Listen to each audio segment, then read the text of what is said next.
हरिः ओम्। नारायणं सुरगुरुं जगदेकनाथं भक्तप्रियं सकललोकनमस्कृतं च त्रैगुण्यवर्जितमजं विभुमाद्यमीशं वन्दे भवघ्नमवरासुरसिद्धवन्द्यं पापावलीपाटनपट्वपाङ्गः श्रीपाणिपद्माङ्कितजानुजङ्गः गोपालबालः कृपया स्वयं नः श्रीपाण्डुरङ्गो भवतु प्रसन्नः। अभ्रमं भङ्गरहितं अजडं विमलं सदा आनन्दतीर्थमतुलं भजे तापत्रयापहं भवति यदनुभवादेडमूकोऽपि वाग्मी जडमतिरभिजन्तर्जायते प्राज्ञमौलिः सकलवचनचेतो देवता भारती सा मम वचसि निधत्तां सन्निधिं मानसे च। नमो अवस्तात्विका देवाः विष्णुभक्तिपरायणाः धर्ममार्गे प्रेरयन्तु भवन्तः सर्व एव हि चित्रैः पदैश्च गम्भीरैर्वाक्यैर्मानैरखण्डितैः दुर्भावं निञ्जयन्ते भातिश्री जगतीर्थवाक् अर्थिकल्पितकल्पोऽयं प्रत्यर्थिगजकेसरी व्यासतीर्थगुरुर्भूयात् अस्मदिष्टार्थसिद्धये तपोविद्याविरक्त्यादिसद्गुणौघाकरानहं वादिराजगुरुन् वन्दे हयग्रीवपदाश्रयान् मुकोऽपि यत्प्रसादेन मुकुन्दशयनायते राजराजायते रिक्तो राघवेन्द्रं तमाश्रये आपादमौलिपर्यन्तं गुरूणामाकृतिं स्मरेत् तेन विघ्नाः प्रणश्यन्ति सिद्ध्यन्ति च मनोरथाः। पृथ्वीमण्डलमध्यस्थाः पूर्णबोधमतानुगाः वैष्णवाः विष्णुहृदयाः तन्नमस्ये गुरून् मम। ಸ್ವಸ್ತಿಸ್ತುಶೇಷಸನ್ಮಂಗಳಾನಿ ಭವಂತು. ಗುರುಶ್ಲೋಕಾಂತ ಭಾಗದಲ್ಲಿ ಸರ್ವೋತ್ತಮನಾದ ಸರ್ವದೋಷ ದೂರನಾದಂಥ ಅನಂತ ಗುಣಗಳಿಂದ ಪರಿಪೂರ್ಣನಾದ ಭಗವಂತನ ಲೋಕವಾದ ನಾಶರಹಿತವಾದಂತಹ ಪರಮಪದ ಅಂತ ಕರೆಸಿಕೊಳ್ಳುವ ವೈಕುಂಠ ಲೋಕದ ವರ್ಣನೆಯೂ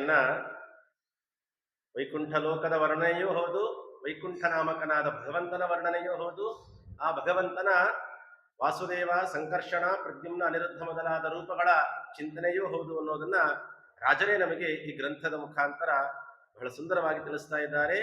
ಅಂಥ ವೈಕುಂಠದ ವರ್ಣನೆಯನ್ನು ಮಾಡಬೇಕಾದಾಗ ಭಗವಂತನ ಲೋಕಗಳಾದಂತಹ ಧಾಮತ್ರಯಗಳು ಯಾವುದು? ಅನಂತಾಸನ, ಶ್ವೇತದ್ವೀಪ ಮತ್ತೆ ವೈಕುಂಠ.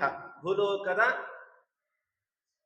ಒಂದು ಭಾಗದಲ್ಲಿ ಮೇರು ಪರ್ವತದ ಉತ್ತರ ಹಾಗೂ ಪಶ್ಚಿಮ ದಿಕ್ಕಿಗಳ ನಡುವೆ ಇರುವಂತಹದ್ದು ಅನಂತಾಸನ. ಇನ್ನ ಭೂಲೋಕದಲ್ಲೇ ಸಪ್ತ ದ್ವೀಪಗಳು, ಸಪ್ತ ಸಾಗರಗಳಲ್ಲಿ 6ನೇ ಸಮುದ್ರವಾದಂತಹ ಕ್ಷೀರ ಸಮುದ್ರದ ಮಧ್ಯಭಾಗದಲ್ಲಿರುವಂತಹದ್ದು ಶ್ವೇತದ್ವೀಪ. ಇನ್ನ ಭೂಮಿಯಿಂದ 16,25,00,000 ಯೋಜನದ ಮೇಲಿರುವಂತಹದ್ದು ವೈಕುಂಠ ಲೋಕ. ಇದರ ವಿವರಣೆಯನ್ನ ನಿನ್ನೆಯ ಉಪನ್ಯಾಸದಲ್ಲಿ ನಾವು ಚಿಂತನೆ ಮಾಡಿದ್ವಿ. ಇಂಥ ಸತ್ಯಲೋಕಕ್ಕಿಂತಲೂ ಕೂಡ ಅತಿ ಎತ್ತರದಲ್ಲಿರುವಂತಹ ಸತ್ಯಲೋಕದಿಂದಲೇ 8,12,00,000 ಯೋಜನ ಮೇಲೆ ಇರುವಂತಹ ವೈಕುಂಠ ಲೋಕ ಎಂದೆಂದೂ ನಾಶರಹಿತವಾದಂತಹದ್ದು, ಅಜ್ಞಾನಾದಿಗಳಿಂದ ಕೂಡಿದಿರುವಂತಹದ್ದಲ್ಲ. ಅಂಥ ವೈಕುಂಠವನ್ನ ನಾವು ಪಡಿಬೇಕು ಅಂತ ರಾಜರು ಬಹಳ ಚೆನ್ನಾಗಿ ಅದರ ಬಗ್ಗೆ ತಿಳಿಸ್ತಾ ಇದ್ರು. ಆದರೆ ಭಯವಾದಿಗಳ ಪ್ರಕಾರ ಮೋಕ್ಷ ಅಂದ್ರೆ ಏನು, ವೈಕುಂಠ ಲೋಕಕ್ಕೆ ಹೋಗೋದು ಅಂದ್ರೆ ಏನು ಹಾಗಾದ್ರೆ ಅಂತ ಕೇಳಿದ್ರೆ, ಬ್ರಹ್ಮನನ್ನ ಐಕ್ಯ ಹೊಂದೋದೇ ಮೋಕ್ಷ ಅಷ್ಟೇ, ಇನ್ನೇನಿಲ್ಲ ಅಂತ ಹೇಳ್ತಾರೋ. ನಾವೇ ಅಹಂ ಬ್ರಹ್ಮಾಸ್ಮಿ ಇತ್ಯಾದಿ ಮಾತುಗಳನ್ನ ಅವರು ಅರ್ಥೈಸುವ ರೀತಿಯೇ ಹಾಗೆ ಅಲ್ವಾ. ಹಾಗಾಗಿ ಬ್ರಹ್ಮೈಕ್ಯವೇ ಮೋಕ್ಷ ಅಂತ ಅವರ ಪ್ರಕಾರ. ಇದಕ್ಕೆ ರಾಜರು ಅದ್ಭುತವಾದ ಒಂದು ಮಾತನ್ನ ಉದಾಹರಿಸಿ ಹೇಳ್ತಾರೆ. ಭೇಜೆ ಖಗೇಂದ್ರ ಧ್ವಜ ಪಾದ ಮೂಲ ಅನ್ನುವಂತಹ ಭಾಗವತದ ಒಂದು ಮಾತಿನಿಂದ ಬಹಳ ಚೆನ್ನಾಗಿ ಸಮರ್ಥನೆ ಮಾಡ್ತಾರೆ. ಎಷ್ಟು ಚೆನ್ನಾಗಿ ಹೇಳ್ತಾರೆ ಅಂದ್ರೆ, ಭಾಗವತದಲ್ಲಿ ಬಂದ ಮಾತು ಎಲ್ಲ ವಾದಿಗಳು ಒಪ್ಪುವಂತಹ ಮಾತು, ಭಾಗವತದ ವ್ಯಾಸನ ಮಾತುಗಳು. ಅಲ್ಲಿ ಹೇಳಬೇಕಾದಾಗ ಪರೀಕ್ಷಿತ್ ಮಹಾರಾಜರು ಖಗೇಂದ್ರ ಧ್ವಜ ಪಾದ ಮೂಲ ಅಂದ್ರೆ ನೋಡಿ, ಇದರಿಂದ ಏನ್ ತಿಳಿಸ್ದಂಗಾಯ್ತು ಅಂತಂದ್ರೆ, ಖಗೇಂದ್ರ, ಖಗ ಅಂದ್ರೆ ಆಕಾಶದಲ್ಲಿ ಹಾರುವಂತಹ ಪಕ್ಷಿಗಳು, ಅದೇ ಇಂದ್ರ ಸ್ವಾಮಿಯಾದವನು, ಇವೆಲ್ಲ ಪಕ್ಷಿಗಳಿಗೂ ರಾಜನಾದವನು ಯಾರು? ಗರುಡ. ಅವನ ಪಾದ ಗರುಡ ಧ್ವಜ, ಖಗೇಂದ್ರ ಧ್ವಜ, ಗರುಡ ಧ್ವಜನಾದಂತಹ ಸರ್ವೋತ್ತಮನಾದಂತಹ ಭಗವಂತನ ಪಾದವನ್ನ ಸೇವಿಸುವವ, ಆಶ್ರಯಿಸಿದನು ಪರೀಕ್ಷಿತ್ ಮಹಾರಾಜ ಎಲ್ಲಿ? ಮೋಕ್ಷದಲ್ಲಿ ಅಂತ ಭಾಗವತದಲ್ಲಿ ಹೇಳಬೇಕಾದಾಗ ಇದರಿಂದ ಏನು ಗೊತ್ತಾಗುತ್ತೆ ಅಂತ ಹೇಳಿದ್ರೆ, ನಾನೇ ಬ್ರಹ್ಮ, ನಾನೂ ಬ್ರಹ್ಮ ಒಂದೇ. ಯಾವುದು ಈ ಪದದಿಂದ ತೋರಿಸ್ಲಿಕ್ಕಾಗತ್ತಾ ನಮಗೆ? ಸಾಧ್ಯನೇ ಇಲ್ವಲ್ಲ.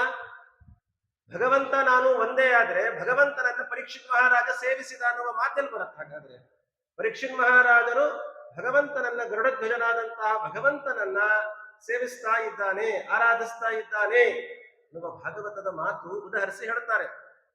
ಇದರಿಂದ ನೋಡ್ರಿ, ವೈಕುಂಠ ಲೋಕದಲ್ಲೂ ಕೂಡ ತಾರತಮ್ಯ ಉಂಟು ಅನ್ನೋದು ಈ ಒಂದೇ ಶಬ್ದದಿಂದ ನಾವು ಕಾಣಬಹುದು. ಇನ್ನೊಂದು ರೀತಿ ಚಿಂತನೆ ಮಾಡಿದ್ರೆ ಯಾಕೆ ಹೇಳ್ರಿ?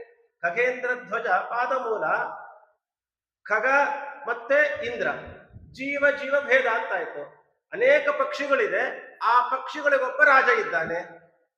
ಅಂದ್ರೆ ಜೀವ ಜೀವರಲ್ಲೂ ಒಬ್ಬರಿಗಂತೂ ಒಬ್ಬರು ಉತ್ತಮರು ಇದ್ದಾರೆ, ಅಲ್ಲಿ ತಾರತಮ್ಯ ಇದೆ. ಆ ಖಗೇಂದ್ರ ಅನ್ನೋ ಶಬ್ದದಿಂದ ನಾವು ಹೇಳ್ಬೋದು. ಇನ್ನ ಖಗೇಂದ್ರ ಧ್ವಜ ಪಾದಮೂಲ, ಪರೀಕ್ಷಿತ್ ಮಹಾರಾಜರು ಭಗವಂತನ ಪಾದವನ್ನ ಸೇವಿಸಿದ. ಇದರಿಂದ ಏನಾಯ್ತು? ಜೀವ ಪರಮಾತ್ಮ ಭೇದ ಹೇಳ್ದಂಗಾಯ್ತು, ತಾರತಮ್ಯ ಹೇಳ್ದಂಗಾಯ್ತು, ಜೀವ ಜೀವ ಭೇದ ಹೇಳ್ದಂಗಾಯ್ತು, ಜೀವ ಪರಮಾತ್ಮನಲ್ಲಿ ಭೇದ ಹೇಳ್ದಂಗಾಯ್ತು, ಮೋಕ್ಷದಲ್ಲೂ ಕೂಡ ಭೇದ ಉಂಟು ಅಂತಲೂ ಹೇಳ್ದಂಗಾಯ್ತು. ಒಂದು ಭಾಗವತದ ಒಂದು ಮಾತಿನಿಂದ ರಾಜರು ಎಷ್ಟು ಚೆನ್ನಾಗಿ ನಮಗೆ ಸಮರ್ಥನೆ ಮಾಡಿಕೊಡ್ತಾರೆ ನೋಡ್ರಿ.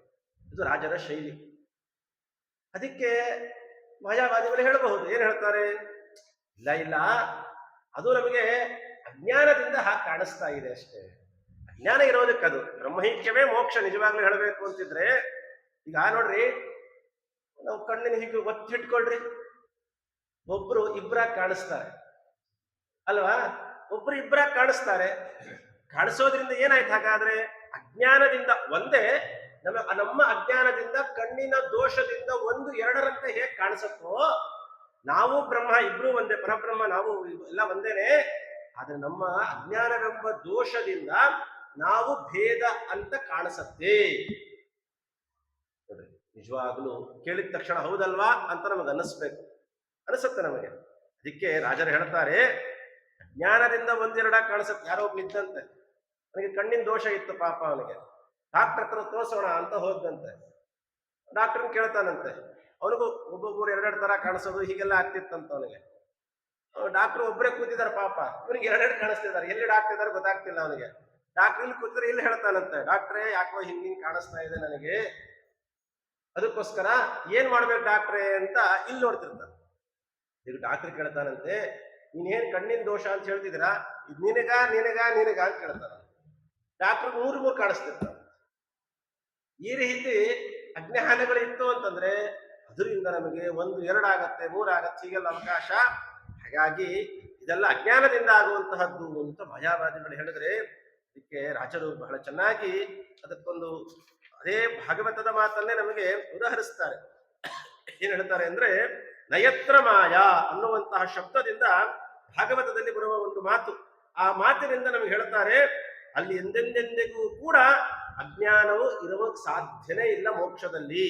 ಇದು ಕೂಡ ನಾನು ಹೇಳ್ತಿರೋದಲ್ಲಪ್ಪ, ಇದು ಕೂಡ ಭಾಗವತದ ಮಾತೆ. ಭಾಗವತದಲ್ಲೇ ಹೇಳ್ತಾರೆ, ನಯತ್ರ ಮಾಯಾ ಮುಕ್ತಿಯೊಳಿಹ ಭೇದ ಸತ್ಯವೆಂಬುದು ಸಿದ್ಧ, ಮತ್ತೆ ನಯತ್ರ ಮಾಯಾ ಎಂಬ ಯುಕ್ತ ಭಾಗವತೋಕ್ತಿ ಮುಕ್ತರ ಭೇದವ ಸತ್ಯವೆಂದು ಸ್ಥಾಪಿತತಲ. ಹಾಜರು ಹೇಳ್ತಾ ಇದ್ದಾರೆ, ನಯತ್ರ ಮಾಯಾ ಅನ್ನುವಂತಹ ಭಾಗವತದಲ್ಲಿ ಬರುತ್ತದು. ನವರ್ತತೆ ಯತ್ರ ರಜಸ್ತಮಯೋ ಸತ್ವಂಚ ಮಿಶ್ರಂ ನಚ ಕಾಲ ವಿಕ್ರಮ ನಯತ್ರ ಮಾಯಾ ಕಿಮುತಾಪರೇ ಹರೇ ಅನುವ್ರತ ಯತ್ರ ಅಸುರಾರ್ಚಿತಾ. ನಯತ್ರ ಮಾಯಾ, ಮೋಕ್ಷದಲ್ಲಿ ಎಂದೆಂದಿಗೂ ಕೂಡ ಅಜ್ಞಾನಾದಿ ದೋಷಗಳನ್ನು ಹೇಳಲಿಕ್ಕೆ ಸಾಧ್ಯನೇ ಇಲ್ಲ. ಹಾಗಾಗಿ ಎಂದೆಂದಿಗೂ ಕೂಡ ಎಲ್ಲರೂ ಭಗವಂತನನ್ನ ಅನುಕರಣೆ, ಅರ್ಥಾತ್ ಭಗವಂತನ ಸೇವೆಯನ್ನ ಮಾಡಿಕೊಂಡು ಅಲ್ಲೂ ಕೂಡ ಭಗವಂತನ ದಾಸರಾಗಿ ಇರುವುದೇ ಮೋಕ್ಷ, ವೈಕುಂಠ ಅನ್ನೋದನ್ನ ರಾಜರು ತಮ್ಮ ಮಾತುಗಳಿಂದ ಸಮರ್ಥನೆ ಮಾಡಿ ಅದನ್ನ ಸಿದ್ಧಾಂತದ ರೂಪದಲ್ಲಿ ತಿಳಿಸಿ. ನಿನ್ನೆ ಒಂದು ಪ್ರಶ್ನೆ ಬಂತು. ಏನು ಪ್ರಶ್ನೆ? ಅನಂತಾಸನ, ಶ್ವೇತದ್ವೀಪ, ವೈಕುಂಠ ಇದರ ವಿವರಣೆ ಆದ ಮೇಲೆ ಅಮುಕ್ತ ಸ್ಥಾನವಾದಂತಹದ್ದು ಯಾವುದು? ನೀನು ಹೇಳಿದ್ದಲ್ಲ, 7 ಪ್ರಾಕಾರಗಳು ಕೂಡಿರುವಂತಹದ್ದು. 7 ಪ್ರಾಕಾರದ ಮುಂಭಾಗದಲ್ಲಿ ಬರುವಂತಹದ್ದೇ ವಿರಜಾ ನದಿ. ಅದರ ಬಗ್ಗೆ ವಿವರಣೆಯನ್ನ ರಾಜರು ಕೊಡ್ತಾ ಇದ್ದಾರೆ. ನಿನ್ನೆ ನಿಂತ ವಿಚಾರ, ಮುಕ್ತರ್ಗೆ ಮನೆಯಾದ ಹರಿಯ ಅಂತಃಪುರದ ಸುತ್ತಲಿಪ್ಪುದು ವಿರಜಾ ನದಿಯು, ತತ್ವಜ್ಞಾನಿಗಳು ಅದರಳು ಮುಳುಗಿ ನಿರ್ಮುಕ್ತವಾಗುವುದು ಲಿಂಗದೇಹ. ಒಂದು ಚಿತ್ರಣ ಕೊಟ್ಟರು. ನಿನ್ನೆ ಹೇಳಿದ್ನಲ್ಲ, 7 ಪ್ರಕಾರಗಳು, 7 ಕೋಟೆಗಳು. ಅದರ 7ನೇ ಕೋಟೆ, 7ನೇ ಪ್ರಾಕಾರ, 7ನೇ ದ್ವಾರ, ಆ ದ್ವಾರವನ್ನ ದಾಟಿದ ಮೇಲೆ ಸಪ್ತಮ ದ್ವಾರ ಪರ್ಯಂತ, ಅಲ್ಲಿಗೆ ಅದು ಅಮುಕ್ತ ಸ್ಥಾನ. ಅಲ್ಲಿಗೆ ಭಗವಂತ ಒಮ್ಮೊಮ್ಮೆ ಬರ್ತಾ ಇರ್ತಾನಂತೆ. ಯಾತಕ್ಕೆ? ಅಲ್ಲಿರುವಂತಹ ಅಪ್ರತೀಕಾಲಂಬನರಾದಂತಹ ದೇವತೆಗಳನ್ನ ಮಾತನಾಡಿಸುವ ಸಲುವಾಗಿ. ಅದಕ್ಕೋಸ್ಕರ ಭಗವಂತ ಅಲ್ಲಿಗೆ ಬರ್ತಿರ್ತಾನಂತೆ. ಅಪ್ರತೀಕಾಲಂಬನರ ಮುಖ್ಯ ಪ್ರಾಣ ಸಪ್ತ ಪ್ರಾಕಾರಗಳೊಳಗೆ ಮುಕ್ತಿ ಪರ್ಯಂತ ಭೋಗಗಳುಂಡುಕೋ ಒಪ್ಪಂತೆ ಕಟ್ಟು ಮಾಡುವನು. ಮುಖ್ಯ ಪ್ರಾಣದೇವರು ಅಪ್ರತೀಕಾಲಂಬನರಾದಂತಹ ದೇವತೆಗಳನ್ನ ಅಲ್ಲಿ ಕರ್ಕೊಂಡು ಹೋಗಿ ಬಿಟ್ಟಿರ್ತಾರೆ. ಅವರು ಲಿಂಗದೇಹ ಭಂಗ ಆಗುವ ತನಕವೂ ಕೂಡ ಅಲ್ಲೇ ಇದ್ದು ಭಗವಂತನನ್ನ ವಿಶೇಷವಾಗಿ ಚಿಂತನೆ ಮಾಡ್ತಾ ಇರ್ತಾರೆ. ಆ ಜಾಗಕ್ಕೆ ಮುಕ್ತರೂ ಕೂಡ ಬರುವ ಅವಕಾಶ ಇದೆ. ಮುಕ್ತರೂ ಕೂಡ ಬರ್ತಾರಲ್ಲಿ. ಅದನ್ನ ಪ್ರೇತ್ಯ ಸಂನಾಸ್ತಿ ಇತ್ಯಾದಿ ಮಾತುಗಳ ಪ್ರಕಾರ ಹೇಳೋದಾದ್ರೆ, ಮುಕ್ತರಿಗೆ ಅಮುಕ್ತರ ದರ್ಶನ ವ್ಯಾಪಾರಾದಿಗಳು ಇಲ್ಲ, ಇದರಿಂದ ವರ್ಜಿತರಾಗಿರ್ತಾರೆ. ಅಂದ್ರೆ 7 ದ್ವಾರಗಳ ಆಚೆ ಬದಿಗೆ ಈ ನಿಯಮ. ಆ 7 ದ್ವಾರಗಳಲ್ಲಿ ಮುಕ್ತರು ಕೂಡ ಬರ್ತಾರೆ ಅನ್ನೋದನ್ನ ರಾಜರು ನಮಗೆ ತಿಳಿಸ್ತಾರೆ. ಈ 7 ದ್ವಾರಗಳು ಕಳೆದ ಮೇಲೆ ಅದರಲ್ಲಿ ಅಯೋಧ್ಯಾನಗರ, ಮೊನ್ನೆ ಹೇಳಿದೆ, ಅಯೋಧ್ಯಾನಗರದ ಸಪ್ತ ಪ್ರಾಕಾರಗಳ ಮಧ್ಯದ ಭಾಗದಲ್ಲಿ ವಿರಜಾಖ್ಯ ಮಹಾನದಿ, ಅಲ್ಲಿರುವಂತಹ ನದಿಯೇ ವಿರಜಾ ನದಿ. ಪ್ರಧಾನ ಪರಮವ್ಯೋಮ್ನೋ ಅಂತರ ವಿರಜಾ ನದಿ ದೇವಾಂಗ ಸ್ವೇದ ಜನಿತ ತೋಹೈ ಪ್ರಸ್ರವಿತಾ ಶುಭ. ಯಾವುದು ವಿರಜಾ ನದಿ ಅಂತ ಕೇಳಿದ್ರೆ, ಸಾಕ್ಷಾತ್ ಮಹಾಲಕ್ಷ್ಮೀ ದೇವಿಯೇ ವಿರಜಾ ನದಿ. ನದಿಯ ರೂಪದಲ್ಲಿ ಹರಿತಾ ಇರ್ತಾಳೆ ಮಹಾತಾಯಿ. ಭಗವಂತನ ದೇಹದಲ್ಲಿ ಬಂದಂತಹ ಬೆವರಿನ ಹನಿಯ ರೂಪದಲ್ಲಿರ್ತಾಳೆ ಮಹಾತಾಯಿ ಲಕ್ಷ್ಮೀದೇವಿ. ಆ ಬೆವರಿನ ಹನಿಯೇ ವಿರಜಾ ನದಿಯಾಗಿ ಹರಿತಾ ಬರುತ್ತಂತೆ. ವಿರಜಾ ನದಿ ಹೇಗಿದೆ ಅನ್ನೋದಕ್ಕೆ ಒಂದು ಪ್ರಮಾಣ ಕೊಡ್ತಾರೆ. ಪ್ರಧಾನ ಪರಮವ್ಯೋಮ ಅಂತರ. ಪ್ರಧಾನ ಮತ್ತೆ ಪರಮವ್ಯೋಮ. ಯಾವುದು ಪರಮವ್ಯೋಮ ಅಂತ ಕೇಳಿದ್ರೆ ಅಯೋಧ್ಯಾನಗರ ಮುಕ್ತ ಸ್ಥಾನ ಅಂತ. ಇನ್ನ ಪ್ರಧಾನ ಅಂತ ಯಾವುದನ್ನು ಕರಿಬೇಕು ಅಂತ ಕೇಳಿದ್ರೆ, ಇದು ಬ್ರಹ್ಮಾಂಡದ ಒಳಗಿರುವಂತಹ ಅದರ ಬಗ್ಗೆ ಮಾತನಾಡಬೇಕಾದಾಗ ಪ್ರಧಾನ ಅನ್ನುವ ಶಬ್ದಕ್ಕೆ ಆಚಾರ್ಯರು 7ನೇ ಪ್ರಾಕಾರ ಅಂತ ಬರೀತಾರೆ. ಅಂದ್ರೆ 7 ಪ್ರಾಕಾರಗಳೇನು ಹೇಳ್ತಾರಲ್ಲ, ಅದು 7ನೇ ಪ್ರಾಕಾರ, ಇದು ಪ್ರಧಾನ ಅಂತ, ಅದಕ್ಕೆ ಪ್ರಧಾನ ಅಂತ ಕರೀತಾರೆ. ಪರಮವ್ಯೋಮ ಅಂತ ಕೇಳಿದ್ರೆ ಮುಕ್ತ ಸ್ಥಾನವಾದ ಅಯೋಧ್ಯ ಪಟ್ಟಣ. ಅಂತರ, ಅವೆರಡರ ಮಧ್ಯದಲ್ಲಿ ವಿರಜಾ ನದಿ ಹರಿತಾ ಇದ್ದಾರೆ. ಲಕ್ಷ್ಮೀದೇವಿಯೇ ಭಗವಂತನ ಬೆವರ ಹನಿಯ ರೂಪದಲ್ಲಿದ್ದ ಲಕ್ಷ್ಮೀದೇವಿಯೇ ವಿರಜಾ ನದಿಯಾಗಿ ಹರಿತಾಳೆ. ಈ ವಿರಜಾ ನದಿ ಶ್ರೇಯೋ ಮೋಕ್ಷ ಪದಂ ದಿವ್ಯಂ ಅಮೃತಂ ವಿಷ್ಣು ಮಂದಿರಂ ಅಕ್ಷರಂ ಪರಮಂ ಧಾಮ ವೈಕುಂಠಂ ಶಾಶ್ವತಂ ಪದಂ. ಇಲ್ಲಿ ಪರಮವ್ಯೋಮ ಅಂತಂದ್ರೆ ಮೋಕ್ಷ ಅಂತಲೇ ಹೇಗೆ ಹೇಳ್ತೀರಾ ನೀವು ಅಂತ ಯಾರಾದ್ರೂ ಪ್ರಶ್ನೆ ಮಾಡಿದ್ರೆ, ಮಾಯಾವಾದಿಗಳು ಇತ್ಯಾದಿ ಯಾರಾದ್ರೂ ಪ್ರಶ್ನೆ ಮಾಡಿದ್ರೆ, ಪರಮವ್ಯೋಮ ಅಂತ ಕೇಳಿದ್ರೆ ಮೋಕ್ಷವೇ ಅಂತ ಎಲ್ಲಿ ಹೇಳ್ತಾರೆ ಅಂತ ಕೇಳಿದ್ರೆ, ಅದಕ್ಕೊಂದು ಆಗಮದ ಉದಾಹರಣೆಯನ್ನ ರಾಜರು ಕೊಡ್ತಾ ಇದ್ದಾರೆ. ಶ್ರೇಯೋ ಮೋಕ್ಷ ಪದಂ ದಿವ್ಯಂ ಅಮೃತಂ ವಿಷ್ಣು ಮಂದಿರಂ ಅಕ್ಷರಂ ಪರಮಂ ಧಾಮ ವೈಕುಂಠಂ ಶಾಶ್ವತಂ ಪದಂ ನಿತ್ಯಂಚ ಪರಮಂ ವ್ಯೋಮ ಸರ್ವೋತ್ಕೃಷ್ಟಂ ಸನಾತನಂ ಪರ್ಯಾಯ ವಾಚಕಾಸ್ತಸ್ಯ ಪರಂ ಧಾಮ್ನೋ ಅಚ್ಯುತಸ್ಯ ಚ. ಇಷ್ಟು ವೈಕುಂಠದ ಇತರ ನಾಮಗಳು ಅಂತ ಹೇಳ್ತಾರೆ. ಆಗಮಗಳಲ್ಲಿ ಹೇಳಿದಂತ ಮಾತುಗಳನ್ನ ರಾಜರೇ ಇಲ್ಲಿ ಉದಾಹರಿಸಿ ಹೇಳ್ತಾ ಇದ್ದಾರೆ. ಹಾಗಾಗಿ ಪರಮವ್ಯೋಮ ಅಂತ ಹೇಳಿದ್ರೆ ಮುಕ್ತ ಸ್ಥಾನವಾದ ಅಯೋಧ್ಯ ಪಟ್ಟಣದ ಪ್ರದೇಶ. ಪ್ರಧಾನ ಅಂತ ಕೇಳಿದ್ರೆ ಅಲ್ಲಿರುವಂತಹ 7 ಪ್ರಾಕಾರಗಳು. ಇವೆರಡರ ಮಧ್ಯದಲ್ಲಿ ವಿರಜಾ ನದಿ ಇರುತ್ತೆ. ಸಪ್ತಮ ದ್ವಾರ ಪರ್ಯಂಕ ಬಂಧಕ ಮಾಯೆ ಮತ್ತೆ ಮುಕ್ತರಿಪ್ಪ ಹರಿಯ ಉತ್ತಮಾಂತಃಪುರವಿತ್ತೆರಡರ ನಡುವೆ ಸುತ್ತಲಿಪ್ಪುದು ವಿರಜಾ ನದಿಯು. ಅದನ್ನೇ ರಾಜರು ಇಲ್ಲಿ ಕರಡೀಕರಿಸಿ ಹೇಳ್ತಾ ಇದ್ದಾರೆ. ಸಪ್ತಮ ದ್ವಾರ ಕಳೆದ ಮೇಲೆ ಅಯೋಧ್ಯ ಪಟ್ಟಣದ ಈ ಬದಿಯಲ್ಲಿ ಎರಡರ ಮಧ್ಯದಲ್ಲಿ ವಿಶೇಷವಾಗಿ ವಿರಜಾ ನದಿಯು ಹರಿತಾ ಇರ್ತಾಳೆ ಲಕ್ಷ್ಮೀದೇವಿಯು. ಈ ಸಪ್ತಮ ದ್ವಾರದಲ್ಲೇ ಅಲ್ಲಿ ತನಕ ಮಾತ್ರ ಪ್ರಕೃತಿ ಗುಣಕ್ಕೆ ಒಳಪಟ್ಟವರ ವ್ಯಾಪಾರ. ಅದನ್ನ ದಾಟಿ ಮುಕ್ತರು ಮಾತ್ರ ಹೋಗ್ಲಿಕ್ಕೆ ಸಾಧ್ಯ. ಅಮುಕ್ತರಾದ ಅಪ್ರತೀಕಾಲಂಬನರು ದೇವತೆಗಳು ಕೂಡ ಲಿಂಗದೇಹ ಭಂಗ ಆಗುವ ತನಕ ಅಲ್ಲಿಂದ ಆಚೆ ಬದಿ ಹೋಗ್ಲಿಕ್ಕೆ ಸಾಧ್ಯನೇ ಇಲ್ಲ. ಹಾಗೇನಾದ್ರೂ ಅವ್ರಿಗೆ ಅನುಗ್ರಹ ಮಾಡಬೇಕು ಅಂತಿದ್ರೆ ದೇವರೇ ಆ ಕಡೆಯಿಂದ ಈ ಕಡೆ ಬರ್ತಾರೆ. ಅದನ್ನೇ ಹೇಳ್ತಾರೆ ಇಲ್ಲಿ, 7ನೇ ಬಾಗಿಲನೊಳಿದ್ದ ಜಯ ವಿಜಯರು ಭೂಲೋಕದಲ್ಲಿ ಪುಟ್ಟಿದರಾಗಿ ಕಾಲನ ಭಯವೀವ ಪ್ರಕೃತಿ ಆ ಪರ್ಯಂತ ಕಾಲೂರಿ ಜನರ ಕಟ್ಟುವಳು. ಅದರಿಂದೊಳಗೆ ಮುಕ್ತರ ಹೋಗುವರಲ್ಲದೆ ಮಿಕ್ಕ ಬುಧರಿಗೆ ಸಂಚಾರ ಇಲ್ಲ. ಅದು ಕಾರಣ ನಾರಾಯಣನೇ ಬಂದು ಇಲ್ಲಿಗೆ ಮುದವಿತ್ತ ಸನಕಾದಿಗಳಿಗೆ. ಸನಕಾದಿಗಳು ಹೋದಾಗ ದೇವರ ದರ್ಶನಕ್ಕೆ ಅಂತ ಅಲ್ಲಿ ಜಯವಿಜಯರ ಅವರಿಬ್ಬರ ಸಂವಾದ ಎಲ್ಲ ನಡೆಯುತ್ತೆ. ಭಗವಂತನೇ ಮುಕ್ತ ಸ್ಥಾನದಿಂದ ವಿರಜಾ ನದಿ ದಾಟಿ ಆ ಪ್ರಾಕಾರದ ಒಳಗಡೆ ಭಗವಂತನೇ ಬಂದು ಜಯವಿಜಯರ ಜೊತೆ ಸನಕಾದಿಗಳ ಜೊತೆ ಮಾತನಾಡಿ ಯಾರ್ಯಾರಿಗೆ ಯಾವ ರೀತಿ ಅನುಗ್ರಹ ಮಾಡಬೇಕು ಆ ರೀತಿ ಅನುಗ್ರಹ ಮಾಡಿದ. ಯಾಕೆ? ಜೀವನ್ ಮುಕ್ತರಾದರೂ ಕೂಡ ಇವರಿಗೆ ಆ ಬದಿಗೆ ಯಾವುದೇ ರೀತಿಯಾದ ಹೋಗಲಿಕ್ಕೆ ಅವಕಾಶ ಇಲ್ಲ. ಹರಿಯ ಅಂತರ್ನಗರಿಗೆ ಪರಮವ್ಯೋಮ ನಾಮ, ಆ ಪಟ್ಟಣಕ್ಕೆ ಪರಮವ್ಯೋಮ ಅಂತ ಕರೀತಾರೆ ಅಂತ ಹೇಳಿ ಅದನ್ನೂ ಕೂಡ ಹರಿಯಂಗದೊಳಗಿದ್ದ ಬೆವರ ಉದಕವಾಗಿ ಸಿರಿದೇವಿ ತಾನೇ ಪರಮಟ್ಟು. ಆ ಭಗವಂತನ ಬೆವರೇ ವಿಶೇಷವಾದಂತಹ ವಿರಜಾ ನದಿ. ಏನು ವಿರಜಾ ಅಂದ್ರೆ ಏನು? ಅದನ್ನು ನಾವೇನು ಹೇಳೋದು ಬೇಡ, ರಾಜರೇ ಹೇಳ್ಬಿಟ್ಟಿದ್ದಾರೆ. ಪರಿವಳು ರಜ ಶಬ್ದ ಸೂಚಿತ ಗುಣತ್ರಯ ವಿರದ ಕಾರಣ ವಿರಜ ಎನಿಪಳು. ವಿರಜ ಅಂತಿದೆ ಅಲ್ವಾ? ರಜ ಅಂದ್ರೆ ರಜೋಗುಣ, ರಜೋಗುಣ ಇಲ್ಲದೆ ಇದ್ದದ್ದು ವಿರಜ. ಅಷ್ಟು ಮಾತ್ರ ಅನ್ಕೊಳ್ಬೇಡ್ರಿ ಅಂತ ಹೇಳ್ತಾರೆ ರಾಜರು. ಅದಕ್ಕೆ ರಜ ಶಬ್ದ ಸೂಚಿತ ಗುಣತ್ರಯ. ಆ ವಿರಜಾ ನದಿ ದಾಟದ ಮೇಲೆ ಸಾತ್ವಿಕ ರಾಜಸ ತಾಮಸ ಯಾವ ಗುಣಗಳ ಬಂಧಕ ಶಕ್ತಿಯಲ್ಲಿ ಇರೋದೇ ಇಲ್ಲ. ಅದಕ್ಕೆ ರಜ ಶಬ್ದದಿಂದ ಕೇವಲ ರಜೋಗುಣ ಮಾತ್ರ ತಗೊಂಡ್ರೆ ಹಾಗಾದ್ರೆ ಸತ್ವಗುಣ ತಮೋಗುಣದ ವ್ಯಾಪಾರ ಆಗತ್ತಾ ಅಂತ ನಮಗೆ ಸಂದೇಹ ಬರ್ಲಿಕ್ಕೆ ಅವಕಾಶ ಇದೆ ಅಲ್ವಾ? ಅದಕ್ಕೆ ರಾಜರು ಹೇಳ್ತಾ ಇದ್ದಾರೆ, ರಜ ಶಬ್ದ ಸೂಚಿತ ಗುಣತ್ರಯ ವಿರದ ಕಾರಣ ವಿರಜ ಎನಿಸಿದಳು.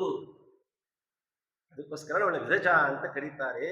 ಲೆಕ್ಕವಿಲ್ಲದ ಮುಕ್ತಿ ಯೋಗ್ಯ ಜೀವರನ್ನು ಮುಸುಕಿದ ಪ್ರಕೃತಿಯ ಕೆಡಿಸುವ ಶಕ್ತಿಯ ವ್ಯಕ್ತಿಗೆ ಹರಿಯಂಗ ಸಂಗದು ರಕ್ಕವಾದಳು ಲಕ್ಷ್ಮೀದೇವಿ.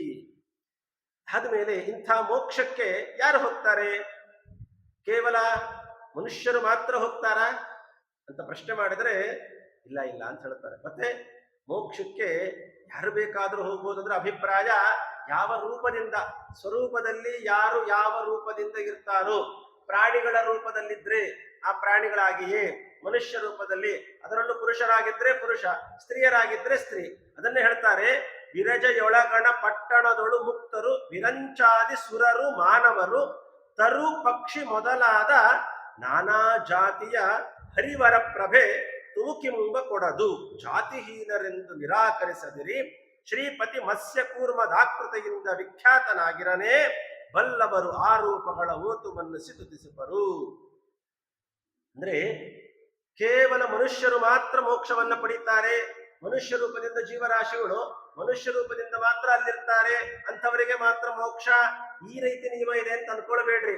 ಅದಕ್ಕೆ ಹೇಳ್ತಾರೆ, ತರು ಪಕ್ಷಿ ಮೊದಲಾದ ವೃಕ್ಷಗಳ ರೂಪದಲ್ಲಿ, ಪ್ರಾಣಿಗಳ ರೂಪದಲ್ಲಿ, ಹೀಗೆ ಬ್ರಹ್ಮಾದಿ ದೇವತೆಗಳು ಒಂದು ಕಡೆ, ಮನುಷ್ಯೋತ್ತಮರು ಒಂದು ಕಡೆ, ಇನ್ನ ವೃಕ್ಷಗಳ ರೂಪದಲ್ಲಿ ಯಾರು ಯಾವುದೇ ಸ್ವರೂಪದಲ್ಲಿದ್ರೂ ಕೂಡ ಅವರು ಪರಿಪೂರ್ಣವಾದ ಆನಂದವುಳ್ಳವರಾಗಿರ್ತಾರೆ. ಅದು ಮಾತ್ರ ತಿಳ್ಕೊಳ್ಳಿ. ಯಾಕೆ ಅಂತಂದ್ರೆ ಅಲ್ಲಿ ಯಾರು ಅಲ್ಲಿ ಜಾತಿಹೀನರೆಂದು ನಿರಾಕರಿಸಿದಿರಿ. ಯಾವುದೋ ನೀಚ ಯೋನಿ, ನಾವಿಲ್ಲೇನು ವ್ಯಾಪಾರದಲ್ಲಿ ಅದು ನೀಚತ್ವ ಇದು ಉಚ್ಚತ್ವ ಇದೆ ಇದರಲ್ಲಿ, ಹೀಗೆಲ್ಲ ನಾವು ನೀಚತ್ವ ಉಚ್ಚತ್ವಗಳನ್ನು ಹೇಗೆ ಚಿಂತನೆ ಮಾಡ್ತೀವೋ, ಮೋಕ್ಷದಲ್ಲಿ ನೀಚ ಯೋನಿಯಲ್ಲಿ ಆ ಪ್ರಾಣಿ ಇದೆ. ಉದಾಹರಣೆಗೆ ನಾಯಿ ಜಾತಿ ಅಂತ ಇಟ್ಕೊಳ್ರಿ, ಇವತ್ತದನ್ನು ಹೇಳಂಗಿಲ್ಲ ನೀಚ ಜಾತಿ ಅಂತ ಪರಿಸ್ಥಿತಿಯಲ್ಲಿ ಇದೀವಿ ನಾವು. ಇರ್ಲಿ, ಅಂತೂ ಕೂಡ ಅದು ಹಾಗಿದೆ ಎಂದು ಮಾತ್ರಕ್ಕೆ ಗುರು ಉತ್ತಮ ತಾರತಮ್ಯ ಉಂಟು, ಇಲ್ಲ ಅಂತಲ್ಲ. ಅದಕ್ಕೆ ಪರಿಪೂರ್ಣವಾದ ಆನಂದ ಇರ್ಲಿಕ್ಕೆ ಸಾಧ್ಯ ಇಲ್ಲ.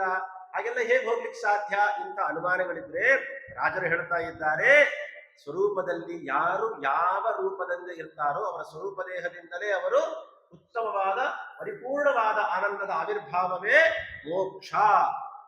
ಆಚಾರ್ಯರು ಬಹಳ ಚೆನ್ನಾಗಿ ನಮಗೆ ತಿಳಿಸಿಕೊಟ್ಟಿದ್ದಾರೆ. ಮೋಕ್ಷ ಅಂದ್ರೆ ಯಾವುದು? ನಮ್ಮ ಸ್ವರೂಪದ ಆನಂದದ ಆವಿರ್ಭಾವವೇ ನೈಜ ಸುಖ, ಇದರ ಆವಿರ್ಭಾವವೇ ಮೋಕ್ಷ ಅಂತ ಕರೀತಾರೆ ಆಚಾರ್ಯರು. ಇದಕ್ಕೆ ರಾಜರು ಒಂದು ಉದಾಹರಣೆ ಕೊಡ್ತಾರೆ. ಉಪಮಾನ ಉಪಮೇಯಗಳಲ್ಲಿ ರಾಜರನ್ನ ನೋಡಿ ಕಲಿಬೇಕು. ನಿಜವಾಗ್ಲೂ ಎಷ್ಟು ಅತ್ಯಂತ ಉತ್ತಮವಾದ ಉಪಮಾನಗಳನ್ನ ಕೆಡ್ತಾರೆ. ಬೆಲ್ಲದಚ್ಚಿನಿಂದ ಮಾಡಿದ ಕಾಸರು ಸಲ್ಲದವೇ ಬೆಲ್ಲ ಬುಧರಿಗೆ ಕಲ್ಲೆಂದು ಬಿಸುಡುವರೆ ಮಾಣಿಕ್ಯ ರತ್ನ ಅಲ್ಲಿರ್ತ ಜಾತಿ ಶೋಭನವು. ಈಗ ಬೆಲ್ಲದಚ್ಚು, ಸಕ್ಕರೆ ಅಚ್ಚು ಅವೆಲ್ಲ ಮಾಡ್ತೀವಲ್ಲ, ಅದರಿಂದ ಮೀನು ಮಾಡ್ತೀವಿ, ಮೊಸಳೆನೋ ಮಾಡ್ತೀವಿ, ಯಾವ ಪ್ರಾಣಿಗಳು ಮನೆ ಮತ್ತೆ ಯಾವ ಆಕಾರದಲ್ಲಿ ಬೇಕಾದ್ರೂ ಮಾಡ್ರಿ, ಯಾವುದೇ ಆಕಾರದಲ್ಲಿ ಮಾಡಿದರೂ ಕೂಡ ಆ ಬೆಲ್ಲದಚ್ಚು ಸಕ್ಕರೆ ಅಚ್ಚು ಸಿಹಿಯಾಗೇ ಇರುತ್ತೆ. ಅಷ್ಟೇ ಇಲ್ಲ, ವಿಷವೃಕ್ಷ ಫಲಾಕಾರ ಶರ್ಕರಾಕೃತ ಕೃತ್ರಿಮ. ಯುಕ್ತಿ ಮಲ್ಲಿಕಾದಲ್ಲಿ ರಾಜರು ಹೇಳ್ತಾರೆ ನೋಡ್ರಿ, ಈ ಬೆಲ್ಲದಚ್ಚು ಅಥವಾ ಸಕ್ಕರೆ ಅಚ್ಚು ವಿಷವೃಕ್ಷ ಫಲಾಕಾರ, ವಿಷವೃಕ್ಷದ ಒಂದು ವಿಷದ ವೃಕ್ಷದ ಆಕಾರದ ಬೆಲ್ಲದಚ್ಚು ಮಾಡಿಟ್ರೆ ಆ ಬೆಲ್ಲದಚ್ಚು ಕಹಿಯಾಗಿ ವಿಷದ ಹಾಕಿರತ್ತೋ ಅಥವಾ ಸಿಹಿಯಾಗಿರತ್ತೋ, ಹಾಗೆ ಮೋಕ್ಷದಲ್ಲಿರುವಂತಹ ಪ್ರಾಣಿ ಪಕ್ಷಿ ಮರ ಗಿಡ ಮನುಷ್ಯರು ದೇವತೆಗಳು ಗಂಧರ್ವರು ಯಾರೇ ಆಗಿರಲಿ ಅವರೆಲ್ಲರೂ ಪರಿಪೂರ್ಣವಾದ ಆನಂದ ಉಳ್ಳವರೇ, ಸಿಹಿಯಾಗಿ ಇರ್ತಾರೆ, ಅರ್ಥಾತ್ ಎಲ್ಲರೂ ಸ್ವೀಕಾರಕ್ಕೆ ಅರ್ಹರಾಗೇ ಇರ್ತಾರೆ ಅನ್ನೋದನ್ನ ಬಹಳ ಚೆನ್ನಾಗಿ ಹೇಳ್ತಾರೆ. ಉರಗ ಗರುಡ ಹಂಸ ಮಹಿಷ ಮೇಷ ವೃಷಭ ಕರಿ ಮಕರ ತುರಗಗಳು ಸುರರಿಂದ ಮನ್ನಿಸಿಕೊಳ್ಳವೇ, ಶಾಮ ಶಬಲರನು ನರರಿಲ್ಲಿ ನಿರುತ ಪೂಜಿಸರೇ. ನೋಡ್ರಿ, ಈಗ ತಾನೇ ಹೇಳಿದೆ ನಾಯಿ, ಇಲ್ಲಿ ನಾವು ನಾಯಿಯನ್ನ ನೀಚ ಯೋನಿ ಅಂತ ಹೇಳ್ತೀವಿ. ಅಂತ ನಾಯಿಗಳಿಗೂ ಕೂಡ ಮೋಕ್ಷ ಇದೆ. ಯಾವುದು? ಯಮದೇವರ ಪಟ್ಟಣದಲ್ಲಿ 2 ನಾಯಿಗಳಿದೆ, ಒಂದು ಶಾಮ ಮತ್ತು ಇನ್ನೊಂದು ಶಬಲ ಅಂತ ಹೇಳಿ. ಆ ಶಾಮ ಶಬಲರು ಕೂಡ ಯೋತೆ ಶ್ವಾನೋ ಯಮ ರಕ್ಷಿತಾರು ಚತುರಕ್ಷೋ ಪತಿರಕ್ಷಿ ನೃಚಕ್ಷಸೋ ಶ್ರುತಿವಾಕ್ಯ ಹೇಳ್ತಾ ಇದೆ. ಆ ಶಾಮ ಶಬಲವು ಕೂಡ ನಾಯಿ ತನ್ನ ಅದೇ ರೂಪದಿಂದಲೇನೆ ಮೋಕ್ಷವನ್ನ ಪಡ್ಕೊಳ್ಳುತ್ತೆ. ಹಾಗಾಗಿ ಅರ್ಥಾತ್ ಸ್ವರೂಪ ಅದೇ ಅಂತ ಅರ್ಥ. ಹಾಗಾಗಿ ತನ್ನ ಸ್ವರೂಪ ದೇಹದಿಂದಲೇನೆ ಮೋಕ್ಷವನ್ನ ಪಡೆದುಕೊಳ್ಳ ಕಾರಣ ಅದು ಯಾವ ರೂಪದಲ್ಲಿದೆಯೋ ಆಯಾ ರೂಪಗಳು ಕೂಡ ಅದು ಹೀನ ಜಾತಿ ಅಥವಾ ಹೀನ ಯೋನಿ ಇದು ಯಾವುದೇ ರೀತಿ ಆದದ್ದನ್ನು ನಾವು ಚಿಂತನೆ ಮಾಡುವ ಹಾಗಿಲ್ಲ. ಯಾಕಂದ್ರೆ ಇಲ್ಲಿ ಉಚ್ಚತ್ವ ನೀಚತ್ವಗಳಿದ್ದಂತೆ ಅದು ಮೇಲೆ ಹಾಗಿಲ್ಲ. ಏಕೆ? ಉತ್ತರ ಲೋಕದ ನಾನಾ ಜಾತಿಗಳಿಗೆ ಉತ್ತಮತೆಯು ತಪ್ಪದೆನಲು ಚಿತ್ತಿನ ಪುತ್ಥಳಿಯಾಗಿ ಮುಕ್ತಿಯೊಳಿರ್ದ ಚಿತ್ರ ಜಾತಿಗಳನ್ನು ಬಣ್ಣಿಸುವೆನು. ಅಲ್ಲಿ ಹೋದ್ಮೇಲೆ ಇವೆಲ್ಲ ಆತರ ಇರೋದೇ ಇಲ್ಲ. ಹಾಗಾಗಿ ಉತ್ತರ ಲೋಕಗಳು ಮೇಲಿಂದ ಮೇಲಕ್ಕೆ ಲೋಕಗಳೆಲ್ಲ ಹೋಗ್ತಾ ಇದ್ದಂಗೂ ಕೂಡ ಎಲ್ಲ ವಿಧವಾದ ಪ್ರಾಣಿಗಳಿಗೂ ಅವರದೇ ಆದ ಪರಿಪೂರ್ಣವಾದ ಆನಂದ ಇರುವ ಕಾರಣ ವಿಶೇಷವಾದಂತಹ ಮೋಕ್ಷ ಎಲ್ಲರಿಗೂ ಅಲ್ಲಿ ನಮಗೆ ಆ ಆನಂದ ನಮಗೆ ಸಿಗತ್ತೆ. ಆದ ಕಾರಣ ಮೋಕ್ಷದಲ್ಲಿ ಪಶುಗಳಿಗೆ ಎಲ್ಲ ಜಾತಿಯ ವೃಕ್ಷಗಳಾಗಿರಬಹುದು ಎಲ್ಲರಿಗೂ ಕೂಡ ಅವಕಾಶ ಇದೆ ಅನ್ನೋದನ್ನ ರಾಜರು ನಮಗೊಂದು ಅದ್ಭುತವಾದ ವಿಚಾರವನ್ನು ತಿಳಿಸಿಕೊಡ್ತಾ ಇದ್ದಾರೆ. ಯಾಕಂದ್ರೆ ಅನೇಕರಲ್ಲಿ, ಅದರಲ್ಲೂ ತತ್ರಾಪಿ ಜೈನ ಮತದಲ್ಲಿ ಹೇಳಬೇಕಾದಾಗ ಏನ್ ಹೇಳ್ತಾರೆ ಅಂದ್ರೆ, ಯಾರಿಗೂ ಮೋಕ್ಷ ಇಲ್ಲ, ಕೇವಲ ಪುರುಷರಿಗೆ ಮಾತ್ರ ಮೋಕ್ಷ ಅಂತ ಹೇಳ್ತಾರೆ ಅವರು. ರಾಜರು ಈ ವಿಷಯವನ್ನ ಯಾಕಿಲ್ಲ ಆಯ್ಕೆ ಮಾಡ್ಕೊಂಡ್ರು ಅಂದ್ರೆ, ನೋಡ್ರಿ, ಜೈನ ಮತದ ಪ್ರಕಾರ ಪುರುಷರಿಗೆ ಮಾತ್ರ ಮೋಕ್ಷ, ಅವರಿಗೆ ಸ್ತ್ರೀಯರಿಗೆ ಮೋಕ್ಷ ಇಲ್ವಂತೆ. ಯಾಕೆ ಅಂದ್ರೆ ಮತ್ತೆ ಈ ಸ್ತ್ರೀಯರಲ್ಲಿ ಹೋದ್ರೆ ಮತ್ತೆ ಅಲ್ಲಿ ಪುರುಷರು ಸ್ತ್ರೀಯರು ಮತ್ತೆ ಸಂಸಾರ ಜಂಜಾಟ ಅವರೆಲ್ಲ ಅಡ್ಡಿ ಆತಂಕಗಳು ಅವರ ಪ್ರಕಾರ. ಹಾಗಾಗಿ ಅವ್ರು ಯಾರಿಗೂ ಮೋಕ್ಷವೇ ಇಲ್ಲ. ನೋಡಿ ಎಂಥ ಮತ. ಆಚಾರ್ಯರು ಸ್ಪಷ್ಟವಾಗಿ ಹೇಳ್ತಾರೆ, ಎಲ್ಲರೂ ಕೂಡ ಮೋಕ್ಷವನ್ನ ಅರ್ಥಾತ್ ಯೋಗ್ಯತೆ ಉಳ್ಳವರು ಯಾವುದೇ ಯೋನಿ ಆಗಿರಬಹುದು, ಯಾವುದೇ ಇದಾಗಿರಬಹುದು, ಅವರೆಲ್ಲರೂ ಕೂಡ ಮೋಕ್ಷವನ್ನ ಪಡೀಲಿಕ್ಕೆ ಅವಕಾಶ ಉಂಟು ಅನ್ನೋದನ್ನ ತಿಳಿಸುವ ಸಲುವಾಗಿ ರಾಜರು ಈ ಶಬ್ದಗಳನ್ನ ಹೇಳಿ ಪ್ರತ್ಯೇಕವಾಗಿ ಪ್ರಾಣಿಗಳು ವೃಕ್ಷಗಳು ಎಲ್ಲವನ್ನೂ ನನಗೆ ತಿಳಿಸ್ತಾ ಇದ್ದಾರೆ. ನಾನು ಕೆಲವುದನ್ನು ಮಾತ್ರ ಆಯ್ಕೆ ಮಾಡಿ ಆ ಪದ್ಯಗಳನ್ನು ಮಾತ್ರ ಹೇಳ್ತಾ ಇದ್ದೇನೆ. ಹಾಗಾಗಿ ಪರಮತ ನಿರಾಕರಣೆಯ ಮುಖಾಂತರ ಆಚಾರ್ಯರ ಸಿದ್ಧಾಂತವನ್ನ ಸ್ಥಾಪನೆ ಎಲ್ಲ ಅಂಶಗಳಿಂದಲೂ ತೆಗೆದು ನಮಗೆ ರಾಜರು ತಮ್ಮ ಮಾತುಗಳಿಂದ ತಿಳಿಸ್ತಾ ಇದ್ದಾರೆ. ಅದಾದ ಮೇಲೆ ವೈಕುಂಠಕ್ಕೆ ಅನಾದಿ ಕಾಲದಿಂದ ಅನಂತ ಕಾಲದವರೆಗೂ ಜೀವರಾಶಿಗಳೆಲ್ಲ ಹೋಗ್ತಾನೆ ಇರ್ತಾರಲ್ಲ, ಹೇಗಿದೆ? ಅಷ್ಟು ಜಾಗ ಉಂಟಾ ಅಲ್ಲಿ ಅಂತ ಕೇಳಿದ್ರೆ ಅನಂತವಾದಂತಹದ್ದು ವೈಕುಂಠ ಲೋಕ. ಇಷ್ಟೇ ವಿಸ್ತೀರ್ಣ ಹೀಗೆಲ್ಲ ಇಲ್ಲವೇ ಇಲ್ಲ, ಬೆಳಿತಾನೇ ಇರುತ್ತದೆ, ಹೋಗ್ತಾನೆ ಇರ್ತದೆ, ಬೆಳಿತಾ ಇರತ್ತಲ್ಲ, ಬೆಳೆದಿದ್ದೇ ಇದೆ, ವ್ಯಕ್ತ ಆಗ್ತಾ ಹೋಗುತ್ತಷ್ಟೆ. ಯಾಕಂದ್ರೆ ಕೇವಲ ಬ್ರಹ್ಮರೇ, ಚತುರ್ಮುಖ ಬ್ರಹ್ಮರೇ ಎಷ್ಟು ಜನ ಈ ತನಕ ಆಗಿದೆ ಅಂದ್ರೆ ಅನಂತ ಮುಕ್ತ ಬ್ರಹ್ಮರಿದ್ದಾರಂತೆ. ಅನಂತ ಮುಕ್ತ ಬ್ರಹ್ಮರು ನೋಡ್ರಿ, ಒಂದು ಕಲ್ಪದಲ್ಲಿ ಒಬ್ಬ ಬ್ರಹ್ಮದೇವರು ಅನಂತ ಜೀವರಾಶಿಗಳ ಒಟ್ಟಿಗೆ ಮೋಕ್ಷವನ್ನ ಪ್ರವೇಶ ಮಾಡ್ತಾರಂತೆ. ಅಂತ ಬ್ರಹ್ಮರೇ ಅನಂತ ಬ್ರಹ್ಮರು, ಒಬ್ಬ ಬ್ರಹ್ಮನಿಗೆ ಅನಂತ ಜೀವರಾಶಿಗಳು. ಅಂದ್ರೆ ಈ ಅನಂತ ಜೀವರಾಶಿಗಳು ಇನ್ನೆಷ್ಟು ಅನಂತ ಜೀವರಾಶಿಗಳಾಗಿರ್ಬೋದು. ಹಾಗಾದ್ರೆ ಏನ್ ಮಾಡ್ತಿರ್ತಾರೆ ಅವರೆಲ್ಲ? ಅನಂತ ಬ್ರಹ್ಮರು ಇದ್ದಾರೆ ಅಂತ ನೀವೇನ್ ಹೇಳ್ತಿದ್ದೀರಲ್ಲ, ಏನ್ ಮಾಡ್ತಿರ್ತಾರೆ ಅವರೆಲ್ಲ ಅಂತ ಕೇಳಿದ್ರೆ, ರುಚಾಂ ಕೋಶಮಾಸ್ತೆ ಪುಷ್ಪಾನ್ ಗಾಯತ್ರಂ ತೋ ಗಾಯತಿ ಶಕ್ವರೀಷು ಬ್ರಹ್ಮತ್ವೋ ವದಿತಿ ಜಾತ ವಿದ್ಯಾಂ ಯಜ್ಞಸ್ಯ ಮಾತ್ರಾಂ ಮಿಮೀತ ಉತ್ವಹ. ಅನಂತ ಬ್ರಹ್ಮರಿದ್ದಾರಲ್ಲ, ಏನ್ ಮಾಡ್ತಿರ್ತಾರೆ ಅಂದ್ರೆ, ಒಬ್ಬ ಬ್ರಹ್ಮನು ಋಗ್ವಾಕ್ಯ ಪೋಷಿಸುವ ಗಡ, ಒಬ್ಬ ಗಾಯತ್ರ ಸಾಮವನು ಉಬ್ಬಿದ ಮನದಿಂದ ಗಾನ ಮಾಡುವ ಮತ್ತೊಬ್ಬ ಬ್ರಹ್ಮನು ಪುರಾಣಗಳ. ಅನಂತ ಬ್ರಹ್ಮರಿದ್ದಾರಲ್ಲ, ಒಬ್ಬ ಬ್ರಹ್ಮದೇವರು ಸದಾ ಋಗ್ವೇದ ಪಾರಾಯಣ ಮಾಡ್ತಿರ್ತಾರಂತೆ, ಇನ್ನೊಬ್ಬರು ಯಜುರ್ವೇದ, ಸಾಮವೇದ, ಅಥರ್ವವೇದ, ಪಂಚರಾತ್ರಾಗಮ, ಮೂಲರಾಮಾಯಣ, ಇನ್ನು ಅನೇಕ ಭಾರತಾದಿ ಭಾಗವತಾದಿ ಪುರಾಣಗಳು, ಇತಿಹಾಸಗಳು, ಇದನ್ನ ಪಾರಾಯಣ ಮಾಡ್ತಾ ಕೂತಿರ್ತಾರಂತೆ. ಇನ್ನ ಕೆಲವು ಬ್ರಹ್ಮರಿದ್ದಾರಲ್ಲ ಅವರೆಲ್ಲರೂ ಕೂಡ ಯಜ್ಞ ಯಾಗಾದಿಗಳನ್ನು ಮಾಡ್ತಾ ಕೂತಿರ್ತಾರಂತೆ. ಯಾಗಗಳನ್ನ ಎಲ್ಲ ಮಾಡ್ತಾರೆ, ಅದರದೆಲ್ಲ ಅವಶ್ಯಕತೆ ಇದೆಯಾ ಅಂದ್ರೆ ಎಲ್ಲ ಭಗವಂತನ ಪ್ರೀತಿಗಾಗಿ ಆ ಸ್ವರೂಪದಲ್ಲಿ ಆ ಯೋಗ್ಯತೆ ಇದ್ರೆ ಮಾತ್ರ ಅಲ್ಲಿರ್ಲಿಕ್ಕೆ ಅವಕಾಶ. ಅಂತೂ ಕೂಡ ಅವರೆಲ್ಲರೂ ಕೂಡ ಬ್ರಹ್ಮದೇವರೇ, ಒಬ್ಬ ಬ್ರಹ್ಮರೇ ಅಂದ್ರೆ ಅರ್ಥಾತ್ ಬ್ರಹ್ಮದೇವರ ಪಟ್ಟಕ್ಕೆ ಹೋದಂತ ಅನಂತ ಬ್ರಹ್ಮರೇ ಇಷ್ಟೆಲ್ಲ ಮಾಡ್ತಾ ಅವರಿಗಿಂತ ಕೆಳಗಿನ ಉಳಿಕಿದವರೆಲ್ಲರಿಗೂ ಕೂಡ ಪುರಾಣಗಳನ್ನು ಉಪದೇಶ ಮಾಡ್ತಾ ಇರ್ತಾರೆ. ಇಂಥ ಅನಂತ ಇವರ ಜೊತೆಯಲ್ಲಿರುವಂತ ಅನಂತ ಜೀವರಾಶಿಗಳು ಕೂಡ ತಮಗಿಂತಲೂ ಉತ್ತಮರಾದಂತಹ ಅಲ್ಲೂ ಕೂಡ ತಾರತಮ್ಯ ಉಂಟು ಅಂತ ಹೇಳ್ತಾ ಇದ್ದಾರೆ. ತಮಗಿಂತ ಉತ್ತಮರಾದವರನ್ನ ಸೇವಿಸ್ತಾ ಭಗವಂತನನ್ನ ವಿಶೇಷವಾಗಿ ಚಿಂತನೆ ಮಾಡ್ತಾ ಭಗವಂತನ ಗುಣಗಳನ್ನ ಸ್ತೋತ್ರ ಮಾಡ್ತಾ ಕೂತಿರ್ತಾರೆ. ಎಷ್ಟು ಜನ ಇದ್ದಾರೆ ಅಂದ್ರೆ ಅನಂತ ಜೀವರಾಶಿಗಳಿದ್ದಾರೆ, ಆ ಲೋಕಕ್ಕೆ ಸಾಲದು ಅಂತಿಲ್ವೇ ಇಲ್ಲ ಅಲ್ಲ. ಅನಂತ ಜೀವರಾಶಿಗಳಿದ್ದಾರೆ, ತುಂಬಾ ಜನ ಆಗ್ಬಿಟ್ರೆ ಏನ್ ಮಾಡ್ತಾರೆ, ಎಲ್ರಿಗೂ ರೂಮ್ಗಳು ಕೊಡಕ್ಕಾಗತ್ತಾ? ಒಂದ್ ಹಾಲಲ್ಲಿ ಒಂದ್ಸಲ ಬ್ಯಾಗ್ ಇಟ್ಕೊಳ್ರಿ, ಹಿಂಗೆ ಲೈನಕ್ಕೆ ಮಲ್ಕೊಳ್ರಿ, ಎಲ್ಲಾರ್ಗೂ ಒಂದು ಲಾಕರ್ಗಳು ಕೊಡ್ತೀವಿ ಅಂತ ಹೇಳಿ ಒಂದೊಂದು ಲಾಕರ್ ಕೊಟ್ಟು ಅದಕ್ಕೆ ಒಂದು ಕೀ ಕೊಟ್ಟು ಒಂದು 15-20 ಜನ ಒಂದು ಹಾಲಲ್ಲಿ ಮಲ್ಕೊಳ್ಬೇಕು, ಹಿಂಗೇನಾದ್ರೂ ವ್ಯವಸ್ಥೆ ಇದೆಯಾ? ಖಂಡಿತವಾಗ್ಲೂ ಇಲ್ಲ. ಮತ್ತೆ ಎಲ್ಲರಿಗೂ ಪ್ರತ್ಯೇಕವಾದ ಉಪ್ಪರಿಗೆಗಳು ಇರುವಂತಹ ಭವನಗಳೇ ಇರ್ತಾವೆ. ಅನಂತ ಬ್ರಹ್ಮರಿಗೆ ಮಾತ್ರ ಅಲ್ಲ, ಅನಂತ ಜೀವರಾಶಿಗಳು ಪ್ರತಿಯೊಬ್ಬ ಮುಕ್ತರಿಗೂ ಕೂಡ ಪ್ರತಿಯೊಬ್ಬರಿಗೂ ಉಪ್ಪರಿಗೆಗಳಿರುವಂತಹ ಭವ್ಯವಾದಂತಹ ಭವನಗಳು ಇರ್ತಾವೆ. ಇದು ವೈಕುಂಠದ ವಿಸ್ತೀರ್ಣ. ಇದನ್ನ ಮೇಲೆ ಇನ್ನೇನು ಹೇಳಲಿಕ್ಕಾಗಲ್ಲ. ಅಷ್ಟು ಇಷ್ಟು ಅಲ್ಲ, ಅನಂತ ಜೀವರಾಶಿಗಳು ಅನಂತ ಸ್ಥಳಾವಕಾಶವನ್ನು ಹೊಂದುವಂತಹ ಏಕೈಕ ಲೋಕ ಅಂತ ಹೇಳಿದರೆ ವೈಕುಂಠ ಅಂತ ಹೇಳ್ತಾರೆ. ಅಂಥ ವೈಕುಂಠದಲ್ಲಿ ಪ್ರತಿಯೊಬ್ಬರಿಗೂ ಕೂಡ ಅವಕಾಶ ಇದೆ. ಬಹಳ ಚೆನ್ನಾಗಿ ಒಂದು ಉದಾಹರಣೆ ಕೊಡ್ತಾರೆ ವಾದಿರಾಜರು. ಹೇಗೆ ಅಂದ್ರೆ, ಪುಟ್ಟ ಮುನಿಯ ಕೊಟ್ಟೆ ಎಂಬುದಿ ಜಲಕ್ಕೆಂಬು ಕೊಟ್ಟ ತೆರಲು ಸರ್ವೇಶ್ವರನ. ಪುಟ್ಟ ಮುನಿಯ ಪಟ್ಟದರ ಮನೆಯ ಚಾವಡಿ ಬಂದಷ್ಟು ಮುಕ್ತರಿಗಿಂಬು ಕೊಡದೆ. ಈ ಕಾಲಕೇಯಾಸುರರು ಅಂತಿದ್ರು, ಅವರನ್ನ ವಧೆ ಮಾಡುವುದಕ್ಕೋಸ್ಕರ ಎಲ್ಲ ದೇವತೆಗಳು ಬಂದು, ಅವರೆಲ್ಲ ಸಮುದ್ರದ ಆಳದಲ್ಲಿ ಇದ್ದವರು, ಅವರೆಲ್ಲರೂ ಕೂಡ ಆ ಸಮುದ್ರದ ಆಳಕ್ಕೆ ಹೋಗ್ಬೇಕು, ಈ ಸಮುದ್ರದ ನೀರನ್ನೆಲ್ಲ ಯಾರಾದ್ರೂ ಖಾಲಿ ಮಾಡಿದ್ರೆ ಅವ್ರನ್ನ ಹೋಗಿ ನಾವು ಸಂಹಾರ ಮಾಡ್ಬೋದು ಅಂತ ದೇವತೆಗಳೆಲ್ಲ ಬಂದು ಅಗಸ್ತ್ಯರನ್ನು ಕೇಳ್ಕೊಳ್ತಾರಂತೆ, ಸ್ವಾಮಿ ಹೇಗಾದ್ರೂ ಮಾಡಿ ಈ ಸಮುದ್ರದ ನೀರನ್ನ ನೀವು ಕುಡಿಬೇಕಾಗತ್ತೆ, ಕುಡಿತೀರಾ ಅಂತ ಕೇಳ್ತಾರಂತೆ. ಅಗಸ್ತ್ಯರು ಹೇಳ್ತಾರೆ, ಅದನ್ನೇ ಹೇಳ್ತಾರೆ ಇಲ್ಲಿ, ಪುಟ್ಟ ಮುನಿಯ ಪೊಟ್ಟೆ ಎಂಬುದಿ ಜಲಕ್ಕೆಂಬು ಕೊಟ್ಟೆ ತೆನಲು ಸರ್ವೇಶ್ವರನ. ಎಷ್ಟೇ ದೊಡ್ಡ ಹೊಟ್ಟೆ ಇರಲಿ, ಒಂದು ತಮ್ಗೆ ನೀರು ಕುಡಿಬೋದಷ್ಟೇ ಅಲ್ವಾ? ಆದರೆ ಇಡೀ ಸಮುದ್ರದ ನೀರನ್ನ ಆ ಪುಟ್ಟ ಋಷಿಗಳು ಪಾನ ಮಾಡ್ತಾರೆ ಅಂತಂದ್ರೆ, ಈ ಪುರಾಣದ ಕಥೆಯನ್ನ ನಾವು ನಂಬಿದೀವಲ್ವಾ?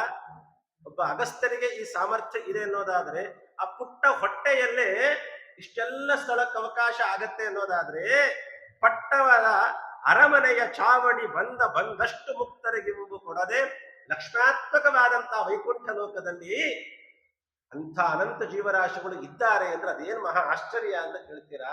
ಇನ್ನೇನು ಆಶ್ಚರ್ಯ ಇಲ್ಲ.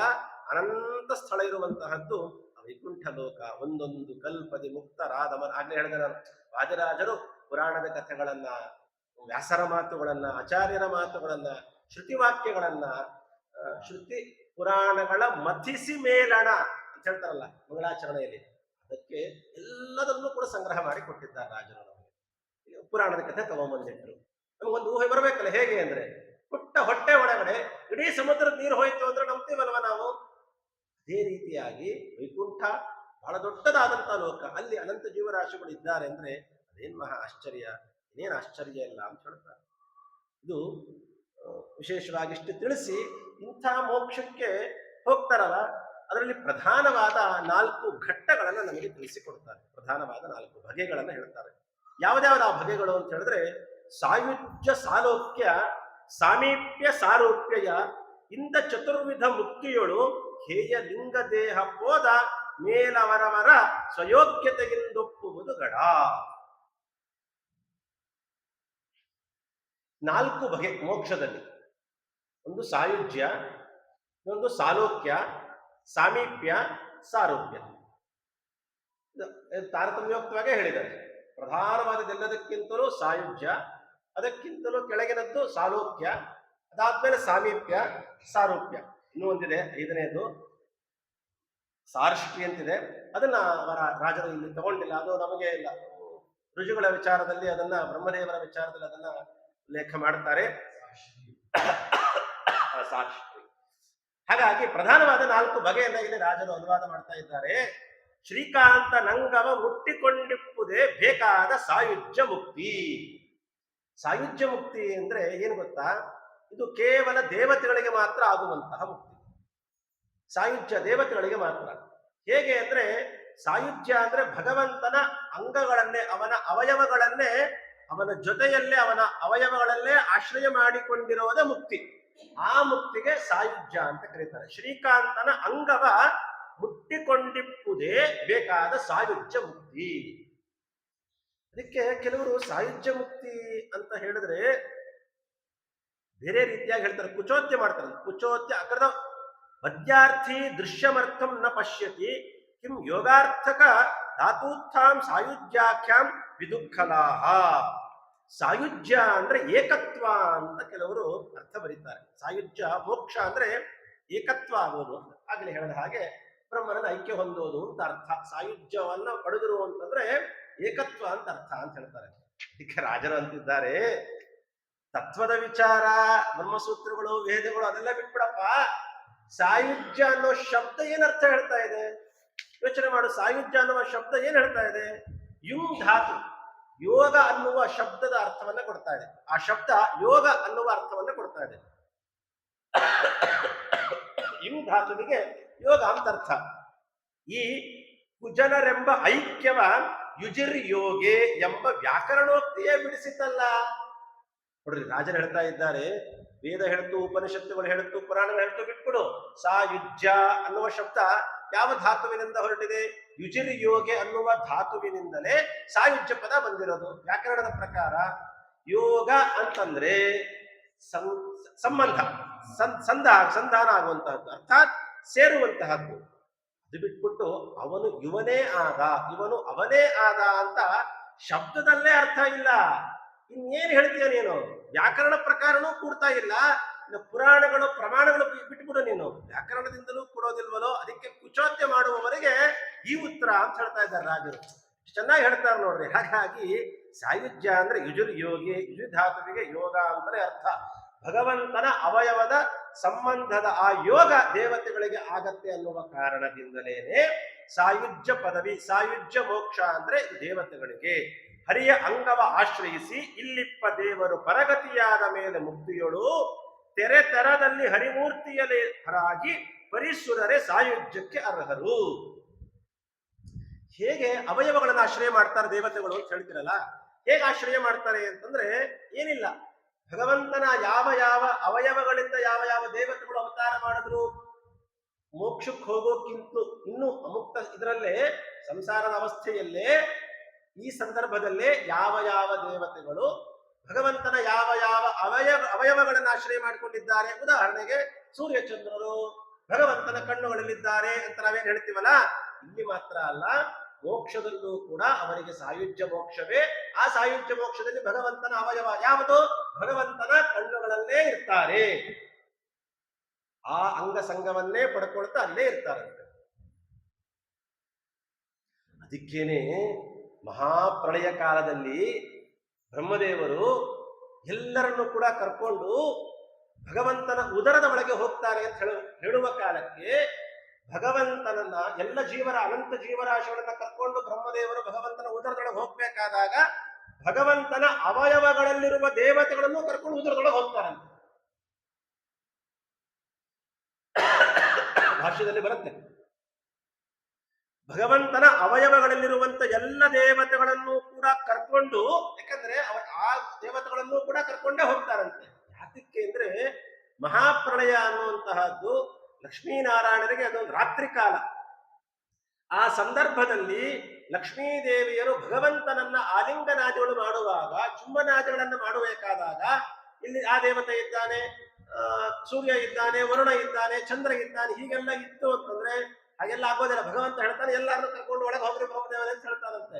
ಹಾಗಾಗಿ ಅನಂತ ಜೀವರಾಶಿಗಳು ಹೊರಬದಿಯಲ್ಲಿರುವವರ ಜೊತೆಯಲ್ಲಿ ಅವಯವಗಳನ್ನು ಆಶ್ರಯ ಮಾಡಿಕೊಂಡು ಸಾಯುಜ್ಯ ಪದವಿ ಪಡೆದುಕೊಂಡ ದೇವತೆಗಳನ್ನು ಕೂಡ ಕರ್ಕೊಂಡು ಬ್ರಹ್ಮದೇವರು ಭಗವಂತನ ಉದರವನ್ನು ಪ್ರವೇಶ ಮಾಡ್ತಾರೆ ಅಂತ ಹೇಳ್ತಾರೆ. ಹೀಗಾಗಿ ಇದು ಲಯ ಸಂಧಿಯಲ್ಲೂ ಕೂಡ ಇದರ ಬಗ್ಗೆ ವಿಶ್ಲೇಷಣೆ ಕೊಡ್ತಾರೆ ನಮಗೆ ರಾಜರು. ಇರ್ಲಿ, ಅಂತೂ ಕೂಡ ಯಾಕೆ ಹೇಳಿದೆ ಅಂತಂದ್ರೆ ಇದು ಸಾಯುಜ್ಯ ಪದವಿಯ ಲಕ್ಷಣ. ಇದು ಇದಾದ ಮೇಲೆ ಸಾಯುಜ್ಯ ಆದ ಮೇಲೆ ಸಾಲೋಕ್ಯ. ಸಾಲೋಕ್ಯ ಅಂತ ಹೇಳಿದರೆ ಇದ್ದ ಮುಕ್ತಿಗಳಲ್ಲಿ ಭೇದ ಉಂಟೆಂಬುದು ಸಿದ್ಧ ಸಕಲವಾದಿಗಳು ಸಾಲೋಕ್ಯ ಹರಿಯ ಲೋಕದೊಳಗಿಪ್ಪುದು ಆಲೋಕದ ಹತ್ತಿರ ಸುತ್ತಮುತ್ತ ಪಾಲಸಾಗರದಲ್ಲಿ ಸುಖಿಸುವ ಜೀವರ ಪಾಲಿಗೆ ಸಾಮೀಪ್ಯ ಮುಕ್ತಿ ಕಾಣಿರು. ಇನ್ನು ಎರಡನೆಯದು ಸಾಲೋಕ್ಯ. ಭಗವಂತನ ಶ್ವೇತದ್ವೀಪ ಮುಕ್ತ ಸ್ಥಾನಗಳು ಯಾವುದಿದೆಯೋ ಆ ಮುಕ್ತ ಸ್ಥಾನವಾದ ಆ ಲೋಕದ ಹತ್ತಿರದಲ್ಲೇ ಇದ್ದು ವಾಸ ಮಾಡುವಂತಹದ್ದು ಸಾಲೋಕ್ಯ ಅಂತ. ಲೋಕದ ಹತ್ತಿರ ಸುತ್ತಮುತ್ತ ಎಲ್ಲ ಇದ್ದು ವಾಸ ಮಾಡೋದಕ್ಕೆ ಸಾಲೋಕ್ಯ ಮುಕ್ತಿ ಅಂತ ಕರೀತಾರೆ. ಅದೇ ಭಗವಂತನ ಲೋಕದ ಹತ್ತಿರದಲ್ಲೇ ಅಯೋಧ್ಯ ನಗರಕ್ಕೆ ಹತ್ತಿರ, ಶ್ವೇತದ್ವೀಪ ಮುಕ್ತ ಸ್ಥಾನವಾದ ಶ್ವೇತದ್ವೀಪದ ಸುತ್ತಮುತ್ತ ಕ್ಷೀರಸಾಗರದಲ್ಲೇ ಹತ್ತಿರ, ಅಥವಾ ಅನಂತಾಸನದಲ್ಲಿ ಮುಕ್ತ ಸ್ಥಾನ, ಆ ಮುಕ್ತ ಸ್ಥಾನ ಘನೋನಕ ಸಮುದ್ರದ ಸುತ್ತಮುತ್ತ ಇಲ್ಲೇ ಇರುವಂತಹದ್ದು ಸಾಲೋಕ್ಯ ಮುಕ್ತಿ ಅಂತ ಕರೀತಾರೆ. ಪಾಲಸಾಗರದಲ್ಲಿ ಸುಖಿಸುವ ಜೀವರ ಪಾಲಿಗೆ ಸಾಮೀಪ್ಯ ಮುಕ್ತಿ ಕಾಣಿರು. ಇದು ಮೂರನೆಯದು ಬಂದು ಯಾವುದು ಅಂತ ಕೇಳಿದರೆ ಅದು ಸಾಮೀಪ್ಯ. ಇದು ಲೋಕದಿಂದ ಆಚೆ ಸ್ವಲ್ಪ ಹತ್ತಿರ ಅಷ್ಟೇ. ಭಗವಂತನಿಂದ ಅದೇ ಸುತ್ತಮುತ್ತ ಇರೋದು ಸಾಲೋಕ್ಯ, ಆ ಲೋಕದಿಂದ ಆಚೆ ಬದಿಯಲ್ಲಿ ಸ್ವಲ್ಪ ದೂರದಲ್ಲಿರುವಂತಹದ್ದು ಸಾಮೀಪ್ಯ. ನಮಗೆ ಶಬ್ದದಿಂದ ಸಮೀಪ ಅಂತ ಅನ್ಸತ್ತಷ್ಟೇ, ಆದರೆ ಸಾಲೋಕ್ಯಕ್ಕಿಂತಲೂ ಸಾಮೀಪ್ಯ ಭಗವಂತನಿಂದ ಸ್ವಲ್ಪ ದೂರದಲ್ಲೇ ಇರುತ್ತೆ. ಅದನ್ನೇ ರಾಜರಲ್ಲಿ ಹೇಳ್ತಾ ಇದ್ದಾರೆ, ಪಾಲಸಾಗರದಲ್ಲಿ ಸುಖಿಸುವ ಜೀವನ ಪಾಲಿಗೆ ಸಾಮೀಪ್ಯ ಮುಕ್ತಿ ಕಾಣಿರೋ. ಉದಾಹರಣೆ ಹೇಳ್ತೀನಿ. ಈಗ ಅರ್ಥ ಆಗೋದು ಹೇಳಬೇಕು ಅಂದ್ರೆ, ನಾವೆಲ್ಲ ಈಗ ಬೆಂಗಳೂರು ಸಿಟಿ ಒಳಗಿದೀವಿ ನಾವಿದು. ಇದು ಸಾಲೋಕ್ಯ. ಇದು ಊರ ಆಚೆ ಬದಿ ಇಲ್ಲೆಲ್ಲ ಸೈಟ್ ತಗೊಳಕ್ ತುಂಬಾ ಕಷ್ಟ ಆಗತ್ತೆ. ಒಂದು 25 ಕಿಲೋಮೀಟರ್ ದೂರ ಹೋದ್ರೆ ನಿಮ್ಗೆ ಸ್ವಲ್ಪ ಅನುಕೂಲವಾಗಿರೋದು ಸಿಗತ್ತೆ. ಊರಿಗೆ ಹತ್ರ, ಊರಿನ ಮಧ್ಯ ಅಲ್ಲ. ಊರಿನ ಮಧ್ಯ ಅಂದ್ರೆ ಸಾಲೋಕ್ಯ ಇದ್ದಂಗೆ ನಿಮಗೆ ಅಲ್ವಾ. ಸಾಮೀಪ್ಯ ಅಂದ್ರೆ ಊರಿನ ಆಚೆ ಬದಿ ಅಲ್ಲಿರುವಂತಹದ್ದು ಸಾಮೀಪ್ಯ ಮುಕ್ತಿ. ಅರ್ಥ ಆಗ್ಲಿಕ್ಕೆ ಕೇಳದೆ. ಹೀಗೆ ಪಾಲಿಗೆ ಸಾಮೀಪ್ಯ ಮುಕ್ತಿ ಕಾಣಿರು. ಕಡೆಯದಾಗಿ ಉಳಿದಿದ್ಯಾವುದು ಸಾರೂಪ್ಯ. ಸಾರೂಪ್ಯವೆಂಬುದು ಸಕಲರಿಗೆ ಸರಿ ಎಂದು ಮೂರು ಮುಕುತಿಯೊಂದರಿಗೆ ಇಪ್ಪರ ಶ್ರೀವತ್ಸ ಕೌಸ್ತುಭ ಹೊರತಾಗಿ ಹರಿಯಂತೆ ಆವಾಗ ಕರ ಚತುಷ್ಟಯದಲ್ಲಿ ಪಾವನ ಶಂಖ ಚಕ್ರಾದಿಗಳ ಧರಿಸಿಹ ಜೀವರಿಗೆ ಸಾರೂಪ್ಯ ಸಿರಿ ಕಾಣಿರು. ಸಾರೂಪ್ಯ ಮೋಕ್ಷ ಅಂತಿದೆ. ಏನ್ ಹಾಗಂದ್ರೆ ಅಂತ ಕೇಳಿದ್ರೆ, ಅವರಿಗೆಲ್ಲರಿಗೂ ಕೂಡ ಸಾರೂಪ್ಯ ಮೋಕ್ಷದಲ್ಲಿರುವವರಿಗೆ ಭಗವಂತನಂತೆ ನೋಡ್ಲಿಕ್ಕೆಲ್ಲ ಒಂದೇ ತರ ಇರ್ತಾರೆ. ಮೋಕ್ಷದಲ್ಲಿ ಸಾರೂಪ್ಯ ಮೋಕ್ಷವನ್ನ ಪಡ್ಕೊಂಡವರೆಲ್ಲರೂ ಒಂದೇ ತರ ಇರ್ತಾರೆ. ಹೇಗೆ ಅಂತ ಕೇಳಿದ್ರೆ, ಎಲ್ಲರಿಗೂ ಕೂಡ 4 ಕೈ, ಶಂಖ ಚಕ್ರ ಮತ್ತೆ ಏನೇನಿರುತ್ತೋ, ಯಾವುದು ನೀಲ ಪೀತಾಂಬರ ಹಾಕೊಂಡಿರ್ತಾರೆ, ಮಾಲೆಗಳು ಹಾಕೊಂಡಿರ್ತಾರೆ, ಕಣ್ಣುಗಳಂತೆ ಕಮಲಗಳಂತೆ ಕಣ್ಣುಗಳು ಉಳ್ಳವರಾಗಿರ್ತಾರೆ. ಇವೆಲ್ಲ ನೋಡ್ಲಿಕ್ಕೆಲ್ಲ ಒಂದೇ ರೀತಿಯಾಗಿರ್ತಾರೆ. ಭಗವಂತನಂತೆ ಇರ್ತಾರಂತೆ ನೋಡ್ಲಿಕ್ಕೆ. ಭಗವಂತನಂತೆ ಇರ್ತಾರೆ, ಭಗವಂತನಾಗಿ ಇರೋದಿಲ್ಲ, ಭಗವಂತನಂತೆ ಇರ್ತಾರಂತೆ. ಇದಕ್ಕೆ ಸಾರೂಪ್ಯ ಮೋಕ್ಷ ಅಂತ ಹೇಳ್ತಾರೆ. ಅದಕ್ಕೆ ರಾಜರು ಹೇಳಬೇಕಾದಾಗ ಎಷ್ಟು ಚೆನ್ನಾಗಿ ಹೇಳಿದ್ರು ಅಂದ್ರೆ, ಶ್ರೀವತ್ಸ ಕೌಸ್ತುಭ ಹೊರತಾಗಿ ಹರಿಯಂತೆ. ಅಲ್ಲ, ಎಲ್ಲ ಭಗವಂತನು ಮತ್ತೆ ಸಾರೂಪ್ಯ ಮೋಕ್ಷವನ್ನ ಪಡೆದುಕೊಂಡ ಜೀವರಾಶಿಗಳು ಎಲ್ಲರೂ ಒಂದೇ ತರ ಇದ್ದಾರೆ ಅಂತ ಆಗ್ಬಿಟ್ರೆ, ಹಾಗಾದ್ರೆ ಇವನು ದೇವರು ಯಾರು, ಹಾಗಾದ್ರೆ ಜೀವನ ಯಾರು, ಹಂಗಾರೆ ಹೇಗೆ ಗೊತ್ತಾಗತ್ತೆ ಅಂತ ಕೇಳ್ತೀರಾ. ಅದಕ್ಕೆ ರಾಜರಿಟ್ರು ಶ್ರೀವತ್ಸ ಕೌಸ್ತುಭ ಹೊರತಾಗಿ. ಗೆಲ್ಲುವುದು ಮಾತ್ರ ಇರ್ಲಿಕ್ಕೆ ಸಾಧ್ಯನೇ ಇಲ್ಲ. ಯಾವುದು ಪ್ರಧಾನವಾಗಿ 4 ಹೇಳ್ತಾರೆ. ಒಂದು ಶ್ರೀವತ್ಸ ಚಿಹ್ನೆ, ಇನ್ನೊಂದು ಕೌಸ್ತುಭ ಮಾಲೆ, ಇನ್ನೊಂದು ಗರುಡ ವಾಹನ, ಗರುಡಾರೂಢನಾಗಿ ಬರುವುದು, ಶೇಷಚಾರಿಯಾಗಿ ಮಲಗಿರುವುದು. ಅಂದ್ರೆ ಮುಕ್ತ ಶೇಷರು ಮುಕ್ತ ಗರುಡನ ಮೇಲೆ ಬರ್ತಾರೆ, ಮುಕ್ತರಾದ ಶೇಷದೇವರ ಮೇಲೆ ಭಗವಂತ ಮಲಗ್ತಾನೆ. ಶಿವಸ್ಸ ಚಿಹ್ನೆ ಉಳ್ಳವನಾಗಿರ್ತಾನೆ, ಕೌಸ್ತುಭ ಮಾಲೆಯನ್ನು ಹೊರಟಿರ್ತಾನೆ. ಲಕ್ಷ್ಮೀದೇವಿ, ಬ್ರಹ್ಮದೇವರು, ಗರುಡದೇವರು, ಶೇಷದೇವರು, ಅವ್ರಿಗಿಂತ ಸೌಭಾಗ್ಯ ನೋಡ್ರಿ. ಮೋಕ್ಷದಲ್ಲೂ ಭಗವಂತನ ಸೇವೆಯನ್ನು ಮಾಡ್ತಾನೇ ಇರ್ತಾರೆ, ಅಂಗಸಂಗವನ್ನ ಪಡೆದುಕೊಂಡು. ಮತ್ತೆ ಬಹಳ ಅದ್ಭುತವಾದಂತಹ ಚಿಂತನೆ. ಅದಕ್ಕೆ ಇದನ್ನು ಹೇಳ್ತಾರೆ, ಗರುಡ ವಾಹನತ್ವ, ಶೇಷ ಶಯನತ್ವ, ಶ್ರೀವತ್ಸವ ಚಿಹ್ನೆ ಉಳ್ಳೋದು, ಮತ್ತೆ ಕೌಸ್ತುಭ ಮಾಲೆಯನ್ನ ಧಾರಣೆ ಮಾಡಿರೋದು. ಇದು ಯಾವುದು ಸಾರೂಪ್ಯ ಮೋಕ್ಷ ಹೊಂದಿದ ಜೀವರಾಶಿಗಳಲ್ಲಿ ಇರೋದಿಲ್ಲ ಅಂತ ನಮಗೆ ಸ್ಪಷ್ಟಪಡಿಸ್ತಾ ಇದ್ದಾರೆ. ಇದರ ಮೇಲೆ ಇನ್ನೊಂದು ಪ್ರಶ್ನೆ ಬರುತ್ತಾಗ, ನಾವೊಂದು ಅನ್ಕೊಂಡಿದ್ವಿ, ಸಾರೂಪ್ಯದಲ್ಲಿ ಎಲ್ಲರೂ ಒಂದೇ ತರ ಇರ್ತಾರೆ, ಶಂಖಚಕ್ರಗಳನ್ನು ಧಾರಣೆ ಮಾಡಿರ್ತಾರೆ. ಈ ನಿಯಮ ಸಾರೂಪ್ಯ ಮೋಕ್ಷ ಹೊಂದಿದವರಿಗೆ ಮಾತ್ರ, ಅವರಿಗಿಂತಲೂ ಮೇಲಿದ್ದಾರಲ್ಲ ಸಾಮೀಪ್ಯ, ಸಾಲೋಕ್ಯ, ಸಾಯುಜ್ಯ, ಅವರೆಲ್ಲ ಹೇಗಿರ್ತಾರೆ ಹಾಗಾದ್ರೆ? ಸಾರೂಪ್ಯ ಮೋಕ್ಷದ ಉಳ್ಳವರ ಲಕ್ಷಣವನ್ನ ರಾಜರು ಹೇಳಿದ್ರು. ಈ ಸಾಮೀಪ್ಯ, ಸಾಲೋಕ್ಯ, ಸಾಯುಜ್ಯದಲ್ಲಿ ಇರ್ತಾರಲ್ಲ ಅವರೆಲ್ಲ ಹೇಗಿರ್ತಾರೆ ಅಂತ ಕೇಳಿದ್ರೆ, ಅವರು ಶಂಖಚಕ್ರಗಳ ಧಾರಣೆ ಮಾಡಿರ್ತಾರೆ, ಪೀತಾಂಬರ ಧಾರಣೆ ಮಾಡಿರ್ತಾರೆ. ಸಾರೂಪ್ಯ ಮೋಕ್ಷದ ಲಕ್ಷಣ ಏನಿದೆ, ಈ ಲಕ್ಷಣ ಮೇಲಿನ 3 ಜನಕ್ಕೂ ಅಪ್ಲೈ ಆಗತ್ತೆ. ಆ ಮೇಲಿರುವ 3 ಮೋಕ್ಷವನ್ನ ಪಡ್ಕೊಂಡವರು ಹೀಗೇ ಇರ್ತಾರೆ. ಇದು ತಿಳಿಸ್ತಾ ಇದ್ದಾರೆ ರಾಜರು. ಎಷ್ಟು ಚೆನ್ನಾಗಿ ತಿಳಿಸ್ತಾರೆ ಅಂತಂದ್ರೆ, ಮತ್ತೆ ಅದನ್ಯಾಕೆ ಅವ್ರನ್ನ ಸಾರೂಪ್ಯ ಮೋಕ್ಷ ಅಂತ ಕರೀಲಿಲ್ಲ ಅಂತ ಕೇಳಿದ್ರೆ, ಅದು ಅದಕ್ಕಿಂತ ಉತ್ತಮ. ಅದಕ್ಕೆ ಒಂದು ಉದಾಹರಣೆ ಕೊಡ್ತಾರೆ ರಾಜರು. ಏನು ಅಂದ್ರೆ, ಎಲೆ ಹಾಕಿದ ಮೇಲೆ ಪಲ್ಯ ಬಡಿಸಿದ್ರು, ಕೋಸಂಬರಿ ಬಡಿಸಿದ್ರು, ಹುಳಿ ಬಡಿಸಿದ್ರು, ಸಾರು ಬಡಿಸಿದ್ರು, ಎಲ್ಲಾನು ಬಡಿಸಿದ್ರು, ಒಂದಿಷ್ಟು ಉಪ್ಪು ಬಡಿಸಿರ್ತಾರೆ ಪ್ರಾರಂಭದಲ್ಲಿ. ಪಲ್ಯ, ಕೋಸಂಬರಿ, ಸಾರು, ಹುಳಿ ಎಲ್ಲದರಲ್ಲೂ ಉಪ್ಪಿದೆ, ಪ್ರತ್ಯೇಕವಾಗೂ ಉಪ್ಪಿದೆ. ಆದ್ರೆ ಎಲ್ಲದನ್ನೂ ಉಪ್ಪು ಅಂತ ಕರೆಯಲ್ಲ, ಪ್ರತ್ಯೇಕವಾಗಿ ಉಪ್ಪಿರೋದನ್ನ ಮಾತ್ರ ಉಪ್ಪು ಅಂತ ಕರೀತಾರೆ. ಎಲ್ಲದರಲ್ಲೂ ಉಪ್ಪಿದೆ, ಆದ್ರೆ ಬರೀ ಉಪ್ಪಿಲ್ಲ, ಉಪ್ಪಿನ ಜೊತೆ ಕರಿಬೇವಿದೆ, ಕೊತ್ತಂಬರಿ ಇದೆ, ಕಡಲೆಬೇಳೆ ಇದೆ, ಯಾವುದೋ ತರಕಾರಿ ಇದೆ, ಎಲ್ಲ ಸೇರ್ಕೊಂಡಿದೆ. ಅಲ್ಲಿ ಅದೇ ಪ್ರಧಾನ. ಯಾವುದು ಪ್ರಧಾನವೋ ಆ ಪ್ರಧಾನದಿಂದ ಅದನ್ನ ಗುರುತಿಸ್ತಾರೆ. ಇಲ್ಲಿ ಉಪ್ಪೇ ಪ್ರಧಾನ, ಅದಕ್ಕೆ ಉಪ್ಪು ಅಂತ ಕರೀತಾರೆ. ಹಾಗೆ 3 ಶಾಖವ ಮಾಡಿ ಲವಣ ಕೂಡಿಸಿದರು, 3 ಶಾಖವೆಂದೇ ಕರವರೈಸೆ. ಬೇರೆ ಬಡಿಸಿದ ಲವಣ ಲವಣವೆಂದೆನಿಪುದು, ಈ ರೀತಿ ಬಹುದು ಸಾರೂಪ್ಯ. ಚೆನ್ನಾಗಿ ಹೇಳ್ತಾರೆ. ಸಾರೂಪ್ಯ ಅನ್ನೋದು ಉಪ್ಪಿದ್ದ ಹಾಗೆ, ಅಲ್ಲಿ ಉಪ್ಪು ಮಾತ್ರ ಇದೆ. ಮೇಲಿನ ಲಕ್ಷಣಗಳು ಸಾರೂಪ್ಯ ಮೋಕ್ಷದವರಿಗಿಲ್ಲ, ಬರೇ ಸಾರೂಪ್ಯ ಇದೆ, ಅದಕ್ಕೆ ಸಾರೂಪ್ಯ ಮೋಕ್ಷ. ಆದರೆ ಸಾಮೀಪ್ಯ, ಸಾಲೋಕ್ಯ, ಸಾಯುಜ್ಯದವರಿಗೆ ಸಾರೂಪ್ಯದ ಜೊತೆಗೆ ಬೇರೆ ಲಕ್ಷಣಗಳು, ಅಧಿಕವಾದ ಲಕ್ಷಣಗಳು ಕೂಡಿದೆ. ಹಾಗೆ ಈ ಕೋಸಂಬರಿ, ಪಲ್ಯ, ಹುಳಿ ಸಾರಲ್ಲಿ ಉಪ್ಪಿನ ಜೊತೆಗೆ ಪ್ರಧಾನವಾಗಿ ಶಾಖವ ಮಾಡಿ ತರಕಾರಿಗಳೆಲ್ಲ ಸೇರ್ಕೊಂಡಿದೆ. ಸಾಮೀಪ್ಯತ್ವ, ಸಾಲೋಕ್ಯತ್ವ, ಸಾಯುಜ್ಯತ್ವ ಅವೆಲ್ಲ ಉತ್ತಮವಾದ ಲಕ್ಷಣಗಳು ಸೇರಿರೋದ್ರಿಂದ ಅದು ಸಾರೂಪ್ಯದಲ್ಲಿ ಮಾತ್ರ ಇದೆ ಅಂತ ತಿಳಿಬೇಡ್ರಿ. ಸಾಯುಜ್ಯಾದಿಗಳಲ್ಲೂ ಕೂಡ ಸಾರೂಪ್ಯ ಲಕ್ಷಣ ಕಂಡಿದೆ ಅನ್ನೋದನ್ನ ರಾಜರು ಕೂಡ ಅದ್ಭುತವಾಗಿ ನಮಗೆ ಇದನ್ನು ತೋರಿಸಿಕೊಡ್ತಾರೆ. ಇನ್ನ ಮುಕ್ತರ ಭೋಗ ಅಂದ್ರೆ ಏನು? ಮುಕ್ತರ ಭೋಗಕ್ಕೆ ಏನಂತ ಕರೀತಾರೆ ಅಂತ ಹೇಳ್ತಾರೆ ರಾಜರು. ಯಾಕಂದ್ರೆ ನಾವೆಲ್ಲ ಮೋಕ್ಷವನ್ನ ಬಯಸೋದೆ ನಮ್ಮ ಸುಖಕ್ಕಾಗಿ, ಅದರ ಭೋಗಕ್ಕಾಗಿ ಅಂತ ಹೇಳ್ತೀವಿ ನಾವು. ಅದು ಹೇಗೆ ಕರೀತಾರೆ ಅಂದ್ರೆ ಬಹಳ ಸ್ಥೂಲವಾಗಿ, ನಮಗೆ ಸೂಕ್ಷ್ಮವಾಗಿ ತಿಳಿಸ್ತಾ ಇದ್ದಾರೆ. ನಾನು 2 ಪದ್ಯಗಳಿಂದ ಅದನ್ನು ಅನುವಾದ ಮಾಡ್ತೀನಿ. ದಿವ್ಯ ಭೋಗಂಗಳ ಲೀಲೆಯಿಂದುಂಬರು, ದಿವ್ಯ ಗೀತಗಳ ಪಾಡುವರು, ದಿವ್ಯ ಗಂಧ ಪರಿಮಳಗಳ ಪೂಸುವರು, ದಿವ್ಯ ನರನಾರಿಯರಲ್ಲಿ. ಜ್ಯೋತಿರ್ಮಯವಾದ ಹೆಣ್ಣು ಗಂಡುಗಳು ಪ್ರಾಕೃತ ದೇಹಗಳಲ್ಲಿ ಹವು, ಪ್ರೀತಿಯಿಂದೊಮ್ಮೊಮ್ಮೆ ಅದರೊಳು ಪಕ್ಕು ನಾನಾಕೃತಿಯಲ್ಲಿ ಸುಖಿಸುವರು. ಆ ವೈಕುಂಠಾದಿ ಧಾಮತ್ರಯಗಳಲ್ಲಿ ಮುಕ್ತ ಸ್ಥಾನದಲ್ಲಿ ಇರುವ ಭೋಗಕ್ಕೆ ದಿವ್ಯ ಭೋಗ ಅಂತ ಕರೀತಾರೆ. ದಿವ್ಯ ಭೋಗ ಸಮಾಯುಕ್ತ ಅಂತ ಕರೀತಾರೆ ಪುರಾಣಗಳಲ್ಲಿ ಹೇಳಬೇಕಾದಾಗ. ದಿವ್ಯವಾದ ಭೋಗ ಅಂತ ಹೇಳ್ತಾರೆ. ಏನು ದಿವ್ಯವಾದ ಭೋಗ ಅಂತ ಕೇಳಿದ್ರೆ, ಈ ದಿವ್ಯವಾದ ಭೋಗ, ಈ ವಿಷಯವಾದ ಭೋಗ ಏನ್ ಮಾಡ್ತಾರಲ್ಲ, ಇದು ದೋಷ ಏನಲ್ಲ ಅವರಿಗೆ, ಯಾವುದು ದೋಷ ಇಲ್ಲ ಅವರಿಗೆ. ಏನು ದಿವ್ಯ ಭೋಗ ಅಂದ್ರೆ, ಉದಾಹರಣೆಗೆ ಒಂದು ಉದಾಹರಣೆ ಕೊಡ್ತೇನೆ ನಿಮ್ಗೆ. ನನಗೊಂದು ಹಣ್ಣು ತಿನ್ನಬೇಕು ಅಂತ ಅನಿಸ್ತು ಅಂತ ಇಟ್ಕೊಳ್ರಿ. ತತ್ಕ್ಷಣದಲ್ಲೇ ಅಲ್ಲೇ ಭಗವಂತ ಅದು ನಮ್ಮ ಕಣ್ಣಿಗೆ ಕಾಣುವಂತೆ ಮಾಡ್ತಾನೆ. ಅನಂತ ಹಣ್ಣುಗಳು ನಮಗೆ ಬೇಕಾದ್ರೂ ಸಿಗತ್ತೆ. ಆ ಹಣ್ಣನ್ನು ನಾವು ತಿಂದಿವಿ ಅಂತ ಇಟ್ಕೊಳ್ರಿ. ಹಣ್ಣು ತಿಂತಾ ಇದ್ದಂಗೆ ಪಕ್ಕದಲ್ಲಿರುವ ಇನ್ನೊಬ್ಬ, ಅವನು ಮುಕ್ತನೇ, ಅವರು ಮುಕ್ತರೇ ಇರ್ತಾರೆ. ಅಯ್ಯೋ ಹಣ್ಣವನು ತಿಂದುಬಿಟ್ಟ, ನನಗೆ ಹಣ್ಣಿಲ್ಲಂಗೆ ಆಗೋಯ್ತಲ್ಲ ಅಂತ ಅನ್ಕೊಳ್ತೀರಾ? ಅನ್ಕೊಳ್ತಾ ಇದ್ದಂಗೇನೆ ಅವನ ಹೊಟ್ಟೆಯಲ್ಲಿ ಇರುವಂತ ಅನಂತ ಹಣ್ಣುಗಳು, ಸರಿ ಅನಂತ ಹಣ್ಣುಗಳು ಇದೆ ಒಂದು ಕಡೆ. ರಾಜರು ಹೇಳ್ತಾ ಇದ್ದಾರೆ, ತತ್ಕ್ಷಣದಲ್ಲಿ ಆ ಹಣ್ಣು ಸೂಕ್ಷ್ಮ ರೂಪದಿಂದ ಆಚೆ ಬಂದು ಮತ್ಯಾರು ಇಷ್ಟಪಟ್ಟಿರ್ತಾರಲ್ಲ ಅವರೊಳಗೂ ಅದೇ ಆನಂದವನ್ನು ಉಂಟು ಮಾಡುತ್ತಂತೆ. ಇದು ದಿವ್ಯ ಭೋಗ ಅಂತ ಕರೀತಾರೆ.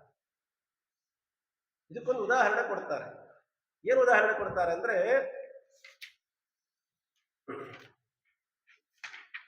ಇದು ಚಿತ್ರವಲ್ಲ ತುಂಡಿಸಿ ಪಾಕಂಗಳ ಮಾಡಿ ಕುದಿಸಿ ವಿಪ್ರರಿಗುಣಿಸಿದ ಚತುರ ವಾತಾಪಿ ತಮ್ಮಣ್ಣ ಕರೆದಾಗಲೇ ಮೊದಲೇ ಹಾಗೆಯೇ ವಾಕ್ಯ ಕಂಡ. ನೋಡ್ರಿ, ಮತ್ತೊಂದು ಪುರಾಣದೊಂದು ವಿಷಯ ತಗೊಂಡ್ರು ರಾಜರು. ಏನು ಅಂದ್ರೆ ಈ ವಾತಾಪಿ ಮತ್ತೆ ಇಲ್ವಲ ಅಂತ ಇಬ್ರಿದ್ರು ದೈತ್ರು, ಅಣ್ಣ ತಮ್ಮಂದ್ರ ಅವರಿಬ್ರು ಕೂಡ. ಬ್ರಾಹ್ಮಣರು ಕಂಡ್ರೆ ಭಾರೀ ದ್ವೇಷ ಅವರಿಗೆ, ಭಾರೀ ದ್ವೇಷ ಅವರಿಗೆ. ಈ ಇಲ್ವಲ ಅನ್ನೋನು ಯೋಚನೆ ಮಾಡ್ತಾನಂತೆ, ಬ್ರಾಹ್ಮಣರನ್ನ ನಾಶ ಮಾಡಬೇಕು ಅಂತ. ಹೇಗೆ ನಾಶ ಮಾಡೋದು? ಒಂದು ಉಪಾಯ ಮಾಡ್ತಾನಂತೆ. ಬ್ರಾಹ್ಮಣರನ್ನೆಲ್ಲ ಮನೆ ಊಟಕ್ಕೆ ಕರಿತಿದ್ದಂತೆ. ಊಟಕ್ಕೆ ಕರೆಯೋದಂತೆ ಈ ವಾತಾಪಿ ಏನಿದಾರಲ್ಲ, ಆ ವಾತಾಪಿನ ಚೆನ್ನಾಗಿ ಕಡ್ದು ಕಡ್ದು ಕಡ್ದು ಹಾಕಿ ಅದರಿಂದಲೇ ಅಡಿಗೆ ಮಾಡಿ ಅದನ್ನ ಬ್ರಾಹ್ಮಣರಿಗೆ ಕೊಡಿಸ್ಬೇಕು. ಬ್ರಾಹ್ಮಣರೆಲ್ಲ ಅದನ್ನ ಊಟ ಮಾಡ್ತಿದ್ರು. ಊಟ ಮಾಡ್ಕೊಂಡು ಕೈ ಕೊಳ್ತುಕೊಂಡು ಬಂದ ಮೇಲೆ ಇಲ್ವಲ್ಲ ಇದ್ದಲ್ಲ ಅವ್ರು ಹೇಳಬೇಕಂತೆ, ವಾತಾಪಿ ಶೀಘ್ರವಾಗಚ್ಚ ಅಂತ ಹೇಳಬೇಕಂತೆ. ಹೇಳ್ತಾ ಇದ್ದಂಗೆ ಹೊಟ್ಟೆ ಸಿಡ್ಕೊಂಡು ಬಂದ್ಬಿಡ್ತಿದ್ರು. ವಾತಾಪಿ ಕರಿತಾ ಇದ್ದಂಗೆ ಹೊಟ್ಟೆ ಸಿಡ್ಕೊಂಡು ಬರ್ತಿದ್ದ. ಪಾಪ ಹೊಟ್ಟೆ ಸಿಡಿದ ತಕ್ಷಣ ಆ ಬ್ರಾಹ್ಮಣರು ಕೂಡ ಮೃತರಾಗಿ ಹೋಗ್ತಿದ್ರು ಅಂತ. ಹೀಗೆ ಬ್ರಾಹ್ಮಣರ ನಾಶವನ್ನೇ ಹೀಗೆ ಮಾಡ್ತಿದ್ರಂತ. ಇದಕ್ಕೊಂದು ದಿವಸ ಅಗಸ್ತ್ಯರು ಬಂದಿದ್ರಂತೆ. ಅಗಸ್ತ್ಯರನ್ನು ಊಟಕ್ಕೆ ಕರೆದಿದ್ರು. ಇದೇ ರೀತಿ ಮಾಡಿ ಹಾಕದ. ಅಗಸ್ತ್ಯ ಮಹಾಜ್ಞಾನಿಗಳು ಗೊತ್ತಿತ್ತು ಅವರಿಗೆ. ಊಟ ಆಗ್ತಾ ಇದ್ದಂಗೆನೆ ಕೈ ತೊಳ್ಕೊಂಡು ಇನ್ನೇನು ಹೊರಗಡೆ ಬಂದ ಮೇಲೆ ಶೀಘ್ರವಾಗತ್ತ ಅಂತ ಹೇಳಬೇಕಾಗಿತ್ತು. ಅಷ್ಟೊತ್ತಿಗೆ ವಾತಾಪಿ ಜೀರ್ಣೋಭವ ಅಂತ ಹೇಳಬೇಕು. ಅಲ್ಲೇ ಕೃಷ್ಣಾರ್ಪಣ. ಇದನ್ನೇ ರಾಜರು ಹೇಳ್ತಾ ಇದ್ದಾರೆ. ಇದು ಚಿತ್ರವಲ್ಲ ತುಂಡಿಸಿ ಪಾಕಂಗಳ ಮಾಡಿ ಕುದಿಸಿ ವಿಪ್ರರಿಗೆ ಉಣಿಸಿದ ಚದುರ ವಾತಾಪಿ ತಮ್ಮಣ್ಣ ಕರೆದಾಗಲೇ ಮೊದಲ ಹಾಗೇ ವಾಕ್ಯ ಕಂಡ. ಹೇಗಿತ್ತು ಹಾಗೆ ಆಗ್ಬಿಡ್ತಿದ್ದಂತೆ ಕರೆದಾಗ. ಅಗಸ್ತ್ಯರ ವಿಚಾರ ನಾನು ಹೇಳಿದ್ದೀನಿ ನಿಮಗಷ್ಟೇ, ಅದು ಕತೆ ಮುಂದುವರಿಸ್ತೆ. ರಾಜರು ಉದಾಹರಣೆ ಕೊಟ್ಟಿದ್ದು ಹೇಗೆ ಅಂತಂದ್ರೆ, ಮಾಂಸದ ಮುದ್ದೆ ರೂಪದಲ್ಲಿ ಒಳಗಿದ್ದ, ಕರೆದ ತಕ್ಷಣ ಮತ್ತೆ ಮೊದಲು ಹೇಗಿದ್ನಲ್ಲ, ಬಂದ ತಕ್ಷಣ ಮೊದಲು ಹೇಗಿತ್ತು ಹಾಗೆ ಆಗ್ಬಿಡ್ತಿದ್ದಂತೆ. ಹಾಗೆ ಮೋಕ್ಷದಲ್ಲೂ ಕೂಡ ನಾವೇನು ಸ್ವೀಕಾರ ಮಾಡಿರ್ತೀವೋ, ಇನ್ನು ಉಳಿಕಿದ ಅನಂತ ಜೀವರಾಶಿಗಳು ಇಚ್ಛೆ ಪಟ್ರೆ, ಅವರು ಇಚ್ಛೆ ಪಟ್ಟ ಕೂಡಲೇ ಯಾರ ಹೊಟ್ಟೆಯಲ್ಲಿ ಯಾವ ಸುಖದ ಇರುತ್ತೋ ಅದು ತಕ್ಷಣ ಸೂಕ್ಷ್ಮ ರೂಪದಿಂದ ಆಚೆ ಬಂದು ಅದೇ ನೈಜ ಸುಖ ಇವರಿಗೂ ಕೊಡ್ತಾ ಇರ್ತದೆ. ಆ ರೀತಿಯಾಗಿರುತ್ತೆ, ವ್ಯಕ್ತವಾಗತ್ತೆ. ಹೊಸದಾದ ಸುಖ ಅಲ್ಲ, ಇರುವ ಸುಖವೇ ವ್ಯಕ್ತವಾಗತ್ತೆ. ಯಾಕೆ ಉದಾಹರಣೆ ಕೊಟ್ಟರು ಅಂತ ಹೇಳಿದ್ರೆ, ಹಾಗಾದ್ರೆ ಇಲ್ಲಿ ಅಜೀರ್ಣ ಆದ್ರೆ ಆಚೆ ಬರುತ್ತಲ್ಲ, ಹಂಗ ಅಜೀರ್ಣ ಆಗ ಆಚೆ ಬರುತ್ತೆ ಅನ್ಕೊಳ್ಬೇಡ್ರಿ. ಸುಖ ವ್ಯಕ್ತವಾದದ್ದಲ್ಲಿ ಪರಿಪೂರ್ಣವಾದ ಸುಖನೇ ಸೂಕ್ಷ್ಮ ರೂಪದಿಂದ ಆಚೆ ಬರುತ್ತೆ, ಸ್ಥೂಲ ರೂಪದಿಂದ ಸ್ವೀಕಾರಕ್ಕೆ ಅನುಕೂಲವಾಗತ್ತೆ. ಇದು ದಿವ್ಯ ಭೋಗದ ಲಕ್ಷಣ. ಹೀಗೆ ಇದರ ವಿಶ್ಲೇಷಣೆ ಬಹಳ ವಿಸ್ತಾರವಾಗಿ ತಿಳಿಸಿದ್ದಾರೆ. ಇಂಥದ್ದಕ್ಕೆ ದಿವ್ಯ ಭೋಗ ಅಂತ ಕರೀತಾರೆ. ಅಷ್ಟೇ ಅಲ್ಲ, ಮೋಕ್ಷದಲ್ಲಿರುವವರಿಗೆ ಅಧರ್ಮವನ್ನ ಮಾಡಬೇಕು ಅನ್ನೋ ಬುದ್ಧಿನೇ ಹುಟ್ಟೋದಿಲ್ಲ ಅಂತ ಹೇಳ್ತಾರೆ. ಯಾಕೆ? ಅಲ್ಲಿ ತಾರತಮ್ಯಾದಿಗಳು ಇರುತ್ತೆ, ಭೇದ ಇರುತ್ತೆ, ಎಲ್ಲ ಇದೆ. ಕೋಪಾದಿಗಳು, ಕಾಮಕ್ರೋಧಾದಿಗಳು ಯಾವುದರ ಆಟ ಅಲ್ಲಿ ನಡೆಯೋಲ್ಲ. ಪ್ರಕೃತಿಯಿಂದ ವಿಲಕ್ಷಣವಾದದ್ದು ಅಪ್ರಾಕೃತವಾದ ಲೋಕ, ಅಪ್ರಾಕೃತರಲ್ಲಿರೋರು. ಹಾಗಾಗಿ ಯಾವುದೇ ರೀತಿಯಾದಂತಹ ಅಧರ್ಮದ ಆಚರಣೆ ಮಾಡಬೇಕು ಅನ್ನೋ ಬುದ್ಧಿನೇ ಹುಟ್ಟೋದಿಲ್ಲ. ಅಲ್ಲಿರುವಂತಹ ಕ್ರೀಡಾದಿಗಳ ಬಗ್ಗೆ ಬಹಳ ವಿಶೇಷವಾಗಿ ನಮಗೆ ಅದನ್ನು ತಿಳಿಸಿಕೊಡ್ತಾರೆ. ಅದಾದ ಮೇಲೆ ಇನ್ನೊಂದು ಬಹಳ ಅದ್ಭುತವಾದ ವಿಚಾರ ಹೇಳೋದಾಯ್ತು ಅಂತಂದ್ರೆ, ಇಂಥ ಎಲ್ಲ ಮೋಕ್ಷವನ್ನ ನಾವು ಪಡಿಬೇಕು ಅಂತಿದ್ರೆ, ಮೋಕ್ಷ ಸಂಧಿಯಲ್ಲಿ ಇಂಥ ವೈಕುಂಠ ಲೋಕವನ್ನ, ಪರಿಪೂರ್ಣವಾದ ಆನಂದವನ್ನ ಹೊಂದುವ ಲೋಕವನ್ನ ನಾವು ಪಡಿಬೇಕು ಅಂತಿದ್ರೆ ಏನ್ ಮಾಡ್ಬೇಕಾಚಾರ್ಯ? ಏನ್ ಮಾಡಬೇಕು ಅಂತ ಕೇಳಿದ್ರೆ, ವೈಕುಂಠ ವೆಂದೆಂಬ ಪುರದ ಕಥೆಯ ಪರಾಕು ಬಿಟ್ಟು ಕೇಳುವ ಜನರ, ಪರಮಾತ್ಮನಲ್ಲಿ ಅವನ ಕಥಾಶ್ರವಣ ಮಾಡ್ತಾ ಅವನಿಗೆ ನಿರ್ಮಲವಾದ ಭಕ್ತಿಯನ್ನು ಮಾಡಬೇಕು. ನಾನು ಮೊದಲನೇ ದಿವಸ ಹೇಳಿದ್ರೆ, ಮಹಾತ್ಮ ಜ್ಞಾನ ಪೂರ್ವಕವಾದ ಸದೃಢವಾದ ಸರ್ವತೋಧಿಕವಾದಂತಹ ಸ್ನೇಹ, ನಿರಂತರ ಪ್ರೇಮ ಪ್ರವಾಹ ಅಂತ ಟೀಕಾಕೃತ್ಪಾದರು ಏನ್ ಹೇಳ್ತಾರೆ, ಅಂತ ಭಗವಂತನಲ್ಲಿ ನಿರ್ಮಲವಾದ ಭಕ್ತಿಯನ್ನ ನಾವು ಮಾಡ್ತಾ ಬರಬೇಕಂತೆ. ಭಕ್ತಿಯೇ ಇದಕ್ಕೆ ಮೂಲ ಕಾರಣ. ಜ್ಞಾನ ಭಕ್ತಿಗಳೇ ಮೂಲ ಕಾರಣ ಮೋಕ್ಷಕ್ಕೆ. ಇಂಥದ್ದಕ್ಕೆ ಮೋಕ್ಷ ಅಂತ ಕರೀತಾರೆ. ಅಂಥ ಮೋಕ್ಷವನ್ನ ಪಡ್ಕೊಳ್ಬೇಕು ಅಂತಿದ್ರೆ ಅನೇಕ ಹಂತಗಳಿದೆ ಅಂತ ಹೇಳ್ತಾರೆ. ಏನ್ ಹಂತಗಳು? ನಮಗೆ ವಾಕ್ಯ ಗುರುಗಳು ಸಿಗಬೇಕು ಮೊದಲಿಗೆ. ಆ ವಾಕ್ಯ ಗುರುಗಳು ಒಂದಿಷ್ಟು ಉಪದೇಶ ಮಾಡಬೇಕು. ಆ ಉಪದೇಶದಿಂದ ಏಕಾದಶಿ, ಚಾತುರ್ಮಾಸ್ಯಾದಿ ವ್ರತ ಆಚರಣೆಗಳು, ಆಚಾರ ಒಂದು ಕಡೆ. ಆ ವಾಕ್ಯ ಗುರುಗಳಿಂದ ಯಥಾಶಕ್ತಿಯಾಗಿ ವೇದ ಉಪನಿಷತ್ತುಗಳ, ಪುರಾಣ ಗ್ರಂಥಗಳ, ಆಚಾರ್ಯರ ಗ್ರಂಥ, ಟೀಕಾ ವಾದಿರಾಜರ, ರಾಯರ ಇಂಥವರ ಗ್ರಂಥಗಳ ಅಧ್ಯಯನ ಒಂದು ಕಡೆ ವಿಚಾರ. ಇದನ್ನ ಮಾಡ್ತಾ ಮಾಡ್ತಾ ಮಾಡ್ತಾ ಚೆನ್ನಾಗಿ ಒಂದಿಷ್ಟು ಸ್ವಲ್ಪ ಜ್ಞಾನ ಬಂತು ಅಂತಂದ್ರೆ ಅದರಿಂದ ಜ್ಞಾನ ಪುರಸ್ಸರ ಕರ್ಮ, ಮತ್ತೆ ಆ ಕರ್ಮದಿಂದ ಮತ್ತೆ ಕರ್ಮಣ ಜ್ಞಾನ ಮಾತನಾಡ್ತೀವಿ, ಮತ್ತೆ ಅದರಿಂದ ಒಂದಿಷ್ಟು ಜ್ಞಾನ, ಹೀಗೆಲ್ಲ ಆಗಿ ಆಗಿ ಆಗಿ ಸಾವಿರಾರು ಜನ್ಮಗಳ ತನಕ ಹೀಗೆ ಮಾಡ್ತಾ ಬಂದ್ರೆ ಈ ಬಾಹ್ಯ ಗುರುಗಳ ಅನುಗ್ರಹದಿಂದ ನಮಗೆ ಇವರ ಸ್ವರೂಪೋದ್ಧಾರಕರು. ಇನ್ನ ಬಿಂಬ ರೂಪವನ್ನು ಉಪದೇಶ ಮಾಡುವ ಗುರುಗಳು ಸಿಗ್ತಾರೆ ಅಲ್ವಾ. ಆ ಬಿಂಬಾಪರೋಕ್ಷವಾದಂತಹ ಅದನ್ನ ಹೇಳುವಂತಹ ಅದನ್ನು ತಿಳಿಸುವಂತಹ ಗುರುಗಳು ನಮಗೆ ಸಿಗ್ತಾರೆ. ಆ ಮಹಾನುಭಾವರು ನಮಗೆ ಹೇಳ್ತಾರೆ, ಈ ಸ್ಥೂಲ ದೇಹ ಏನಿದೆ ಇದೆ ಅನ್ಕೊಳ್ಬೇಡಪ್ಪ, ನಿನ್ನ ಸ್ವರೂಪ ದೇಹ ಇಂತಹದ್ದು ಅಂತ ಹೇಳಿ ಭಗವಂತ ಅವರಿಂದ ಪ್ರೇರಣೆ ಮಾಡಿಸಿ ನಮಗೆ ಅದರ ವಿಚಾರವನ್ನ ತಿಳಿಸಿಸ್ತಾರೆ. ಆ ಬಿಂಬ ಸಾಕ್ಷಾತ್ಕಾರಕ್ಕಾಗಿ ಮತ್ತೆ ನಾವು ಪ್ರಯತ್ನ ಪಡಬೇಕು. ನಮ್ಮ ಬಿಂಬ ನಾನಾಗ್ಲೇ ಹೇಳಿದೆ, ನಾವು ಮನುಷ್ಯರಾಗಿರಬಹುದು, ಪ್ರಾಣಿಗಳಾಗಿರಬಹುದು, ಪಕ್ಷಿಗಳಾಗಿರಬಹುದು, ಇನ್ನೇನೇ ಆಗಿರಬಹುದು. ನಾವು ಯಾವುದೇ 84 ಲಕ್ಷ ಯೋನಿಗಳಲ್ಲಿ ಯಾವುದು ಬೇಕಾದ್ರೂ ಆಗಿರಬಹುದು. ನಾವು ನೋಡ್ರಿ, ಯಾವ ಒಂದು ಯೋನಿಗೂ ಮೋಕ್ಷ ಇಲ್ಲ ಅಂತ ಇಲ್ವೇ ಇಲ್ಲ ಆಚಾರ್ಯ ಸಿದ್ಧಾಂತದ ಪ್ರಕಾರ. ಎಲ್ಲರಿಗೂ ಎಷ್ಟು ಮಹತ್ವ ಕೊಟ್ಟಿದ್ದಾರೆ ಅನ್ನೋದನ್ನ ನಾವು ತಿಳಿಸ್ಕೊಳ್ಬೇಕು. ಇರುವ ವಿಚಾರವನ್ನೇ ಆಚಾರ್ಯರು ತಿಳಿಸಿರೋದಿಲ್ಲ, ಅದೇ ಬಹಳ ದೊಡ್ಡದು. ಇದ್ದದ್ದನ್ನ ಇಲ್ಲದೆ ಇದ್ದಾಗಿ ಇದ್ದದ್ದನ್ನ ಇನ್ನೇನೋ ಹಾಗೆ ಹೇಳ್ತಾರಲ್ಲ, ಅದಕ್ಕೆ ಇದರ ಹೆಸರು ತತ್ವಸಾರ. ಪ್ರಾರಂಭದಲ್ಲಿ ಹೇಳಿದ ವೈಕುಂಠ ವರ್ಣನೆಯ ಪ್ರಧಾನವಾದ ಹೆಸರು ತತ್ವಸಾರ, ಯಥಾರ್ಥವಾಗಿ ಇರುವುದನ್ನು ತಿಳಿಸೋದರ ಸಾರ. ಹಾಗಾಗಿ ಆ ಬಿಂಬ ಸಾಕ್ಷಾತ್ಕಾರಕ್ಕೆ ಮತ್ತೆ ಪ್ರಯತ್ನ ಪಡಬೇಕು. ಆ ಬಿಂಬ ಸಾಕ್ಷಾತ್ಕಾರವಾದ ಮೇಲೆ ಮುಖ್ಯ ಪ್ರಾಣದೇವರಿಂದ ಬ್ರಹ್ಮದೇವರಿಂದ ಉಪದಿಷ್ಟರಾಗಿ ಅಮುಕ್ತ ಸ್ಥಾನದಲ್ಲಿದ್ದು ಪ್ರಾರಬ್ಧ ಶೇಷ ಏನಿರುತ್ತಲ್ಲ ಅದನ್ನು ಅನುಭವಿಸ್ತಾ ಭಗವಂತನ ಗುಣಚಿಂತನೆ ಮಾಡ್ತಾ ಕಾಲ ಬಂದಾಗ ಲಿಂಗದೇಹ ಭಂಗ ಆಗತ್ತೆ. ಅದೆಲ್ಲಿ ವಿರಜಾ ನದಿ ಸ್ನಾನ ಮಾಡಿದಾಗ. ಈ ವಿರಜಾ ನದಿ ಸ್ನಾನ ಮಾಡಿದಾಗ ಲಿಂಗದೇಹ ಭಂಗ ಆಗತ್ತಲ್ಲ.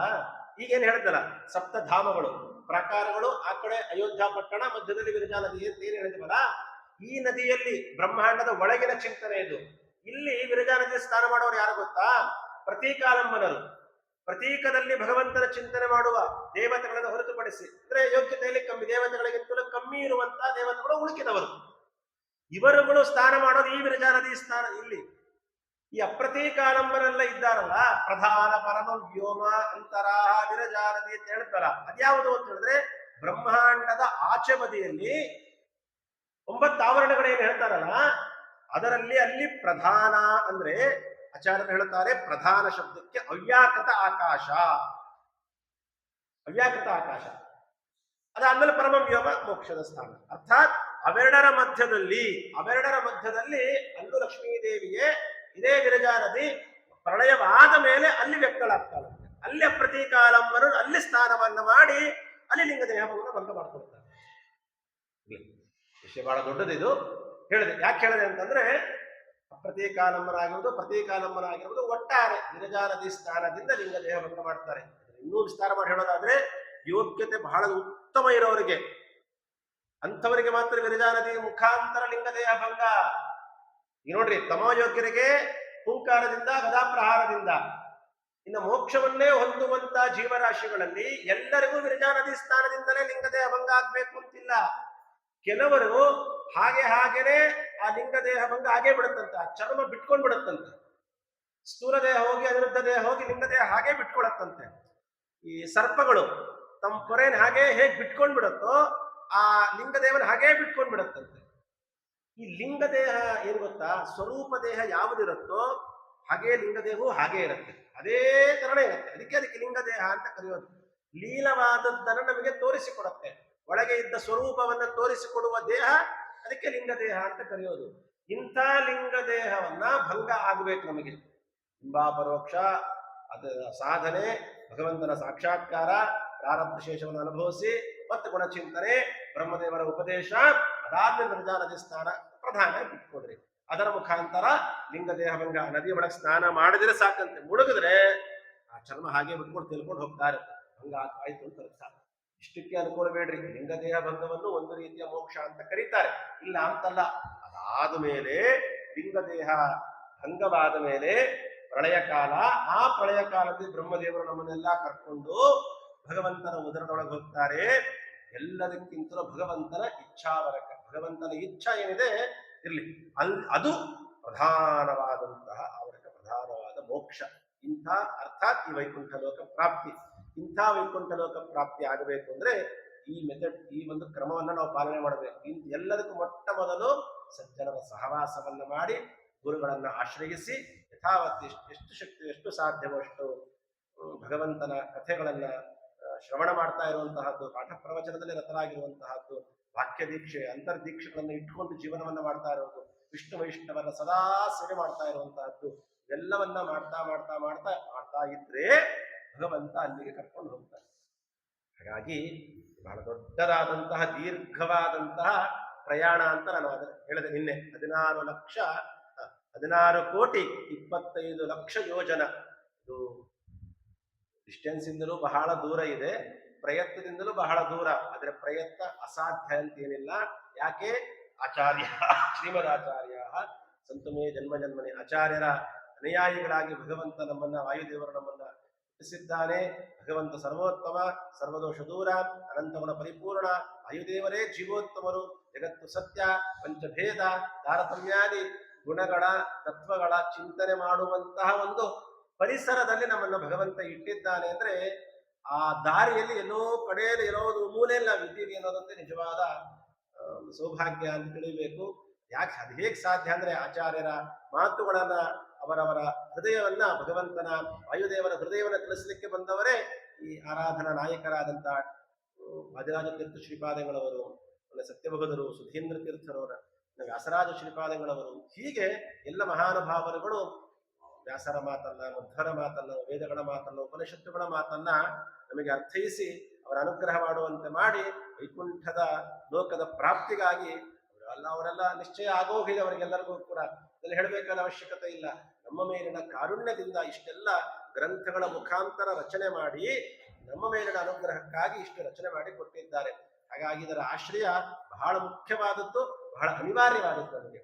ಅದಕ್ಕೆ ವೈಕುಂಠವೆಂದೆಂಬ ಪುರದ ಕಥೆಯ ಪರಾಪು ಬಿಟ್ಟು ಕೇಳುವ ಜನರ ವೈಕುಂಠ ವರ್ಣನೆಯ ಮೋಕ್ಷ ಸಂಧಿಯನ್ನು ಯಾರು ಕೇಳ್ತಾರೋ, ಶ್ರೀಕಾಂತ ಕಾವನೆಂಬಲ್ಲಿ ಮೊದಲ ಸಂಧಿ ಈ ಕಾವ್ಯದೊಳಗೆ ಮುಗಿಯಿತು. ಶ್ರೀಧರ ಹಯವದನ ರಾಯನ ದಯದಿಂದ ವಾದಿರಾಜೇಂದ್ರ ರಚಿಸಿದ ಈ ದಿವ್ಯ ಕಾವ್ಯದಿ ಮುಕ್ತಿಯೊರವ ರಮ್ಯವಾದ ಮೊದಲ ಸಂಧಿ ಪೋಸಬಗೆ.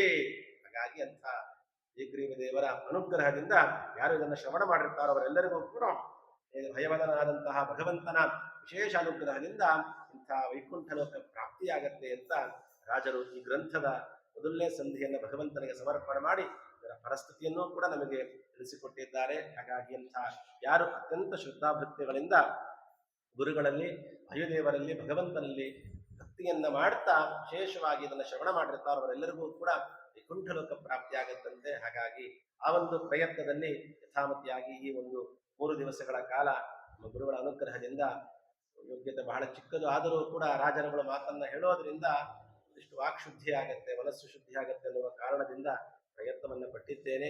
ವಿಷಯ ಬಹಳ ದೊಡ್ಡದು, ಯೋಗ್ಯತೆ ಬಹಳ ಕಮ್ಮಿ, ಆದರೂ ಒಂದಿಷ್ಟು ಮಾಡುವ ತೊದಲು ನುಡಿಯಂತೆ ಪ್ರಯತ್ನ ಪಟ್ಟಿದ್ದೇನೆ. ಹಾಗಾಗಿ ಇದರಿಂದ ಸಾರ್ವಭೌಮರಾದಂತಹ ವಾದಿರಾಜ ತೀರ್ಥ ಶ್ರೀಪಾದಂಗಳವರು, ಅವರ ಅಂತರ್ಯಾಮಿಯಾದಂತಹ ಆಚಾರ್ಯ ಮಧ್ವರು, ಅವರ ಅಂತರ್ಗತರಾದಂತಹ ವೇದವ್ಯಾಸ ದೇವರು ಇದರಿಂದ ಪ್ರೀತರಾಗಿ ನಮಗೆಲ್ಲರಿಗೂ ಕೂಡ ಜ್ಞಾನಭಕ್ತ ವೈರಾಗ್ಯಾದಿಗಳ ಕುಟುಂಬದರ ಜೊತೆಗೆ ಸದಾ ಧರ್ಮದಲ್ಲಿ ರತರಾಗಿರುವಂತೆ ಬುದ್ಧಿಯನ್ನು ಕೊಟ್ಟು ವೈಕುಂಠದ ಹಾದಿ ಎಂದೆಂದಿಗೂ ದಾರಿ ತಪ್ಪದೆ ಈ ಸಾಧನೆಯನ್ನ ಭಗವಂತ ಹರಿವಾಯು ಗುರುಗಳು ಸದಾ ನಮ್ಮಲ್ಲಿ ಮಾಡಿಸ್ತಾ ಇರಲಿ ಅಂತ ಇನ್ನೂ ಕೂಡ ಪ್ರಾರ್ಥನೆಯನ್ನ ಮಾಡ್ತಾ, ವಿಶೇಷವಾಗಿ 3 ದಿವಸಗಳ ಕಾಲ ಒಂದು ಜ್ಞಾನಯಜ್ಞ ನಿರಂತರವಾಗಿ ಇಲ್ಲಿ ನಡೀತಾನೇ ಇರುತ್ತೆ ರಾಯರ ಸನ್ನಿಧಾನದಲ್ಲಿ. ಆ ಜ್ಞಾನ ಗಂಗೆಯಲ್ಲಿ ಒಂದು 3 ಮುಳುಗು ಹಾಕುವಷ್ಟು ಅವಕಾಶವನ್ನ ನಮ್ಮ ನರಹರಿಯವರು ಮಾಡಿಕೊಟ್ಟಿದ್ದಾರೆ. ಅವರಿಗೂ ಕೂಡ ಎಲ್ಲ ವರ್ಗದವರಿಗೂ ಕೂಡ, ಅಧಿಕಾರಿ ವರ್ಗದವರೆಲ್ಲರಿಗೂ ಕೂಡ ಅಭಿನಂದನೆಗಳನ್ನು ತಿಳಿಸ್ತಾ, ಪ್ರತಿಯೊಬ್ಬರಿಗೂ ಕೂಡ ಸಕಲ ಸನ್ಮಂಗಳಾಗಲಿ. ನಮ್ಮ ಸಮಾಗಮ ಈ ರೀತಿ ಜ್ಞಾನ ಕಾರ್ಯದೊಂದಿಗೆ ಸದಾ ಆಗ್ತಾ ಇರಲಿ ಅಂತ ಕೂಡ ನಾವು ಗುರುಗಳಲ್ಲಿ ಪ್ರಾರ್ಥನೆಯನ್ನು ಮಾಡುತ್ತಾ, ಸ್ಮದ್ಗುರುವಂತರ್ಗತ ಭಾರತೀಯ ಮುಖ್ಯ ಪ್ರಾಣಾಂತರ್ಗತ ಲಕ್ಷ್ಮೀ ಹಯಗ್ರೀವ ಪ್ರಿಯತಾಂ ಸುಪ್ರೀತೋ ಭವತು. ಶ್ರೀಕೃಷ್ಣಾರ್ಪಣಮಸ್ತು. ಸರ್ವೇಂದ್ರಿಯ ಪ್ರೇರಕೇಣ ಶ್ರೀ ಪ್ರಾಣೋಚ ಮಹಾಂತೇನ ಪ್ರಿಯತಾಂ. ಶ್ರೀಕೃಷ್ಣ.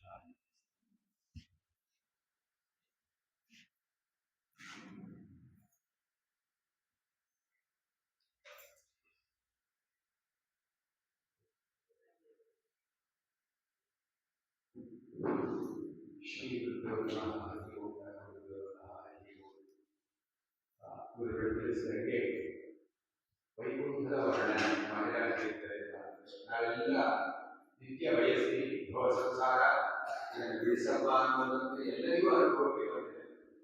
ಅದು ಬಂದಿರೋದ್ರಿಂದ ಇವಾಗ ಏನಾಗುತ್ತೆ, ಕಾರ್ಯೋನ್ಮುಖವಾಗಿ ಬಂದಿದೆ. ಆ ಕಾರ್ಯೋನ್ಮುಖವಾಗಿ ಹೋಗಬೇಕಾದ್ರೆ ಇರುವ ದಾರಿನೇ ನಮ್ಮ ಜೀವನದ ಪಥ.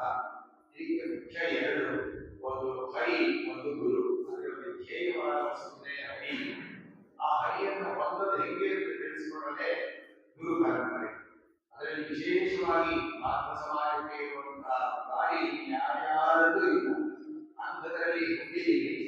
ಅದೇ ವೈಕುಂಠ ವರ್ಣದಲ್ಲಿ ಬೇಕು ಅಂತ ಒಂದು ದೇವರ ನಾಮನೆಲ್ಲ ಹೇಳ್ತಿದ್ದೆ. ಅದೇ ಹೆಸರಿಂದ ಎಷ್ಟು ಒಂದೇ ಹೂಗಳತೆ ವೈಕುಂಠಕ್ಕೆ, ಒಂದೇ ಹೂಗಳತೆ ವೈಕುಂಠಕ್ಕೆ ಅಂತ ನೀವು ಯೋಚನೆ ಮಾಡಿದ್ರೆ ನಾನಿಗಿಂತ ವೈಕುಂಠ ಅಂತ ಕೂಗಿದರೆ ಆ ಅಳತೆ ಎಷ್ಟು ದೂರ ಅನ್ನೋದಕ್ಕೆ ಹೀಗೆ ಇವಾಗ ಗುರುಗಳು ತಿಳಿಸಿದಂಗೆ ಈ ಚಿಂತನೆಗಳನ್ನು ಎಲ್ಲಿಂದ ಪ್ರಾರಂಭ ಆಗಬೇಕು ನಮಗೆ, ನಾಳೆ ಏನು ಅಥವಾ ಈ ಮುಂದೆ ಏನಪ್ಪ ಈ ಹೋಗ್ತಿದ್ದಾಗ ಬಡಾರ ಮಕ್ಕಳು ಯಾರ್ಯಾರೇನೇನೋ ಚಿಂತನೆಯಲ್ಲಿ ಸಂಸಾರದಲ್ಲಿ ಮುಳುಗಿರುವಂತಹ ನಾವು ಅತ್ಯಂತ ದೂರದಲ್ಲಿ ಇರತಕ್ಕ ವೈಕುಂಠವನ್ನು ಹೊಂದಬೇಕು ಅಂತ ಬೇಕಾದರೆ ಅಟ್ಲೀಸ್ಟ್ ಆ ಚಿಂತನೆಯಾದರೂ ನಮ್ಮಲ್ಲಿ ಇರಬೇಕು. ಅದೇನು ಹೇಗಿದೆ ಅನ್ನೋದನ್ನ ಅವರಾಗಿದ್ದು ಅದನ್ನ ಅಷ್ಟೇ ಗುರುಗಳಂತಹ ಎಷ್ಟಿದೆ ಅಂದಾಗ ಅದನ್ನ ಆಯಾ ಕಾಲಕ್ಕೆ ಆಯಾ ಪದಗಳಿಂದ ನಮಗೆ ತಿಳಿಸುವಂಥದ್ದು ಶ್ರೋತೃ ವರ್ಗಕ್ಕೆ ಅದೆಲ್ಲ ಹಂಗೆ ಇಳಿಬೇಕು ಮನಸ್ಸಿನಲ್ಲಿ. ತುಂಬಾ ಚೆನ್ನಾಗಿ ಮಾಡಿದ್ದಾರೆ, ಅದು ಅತ್ಯಂತ ಶ್ಲಾಘನೀಯ.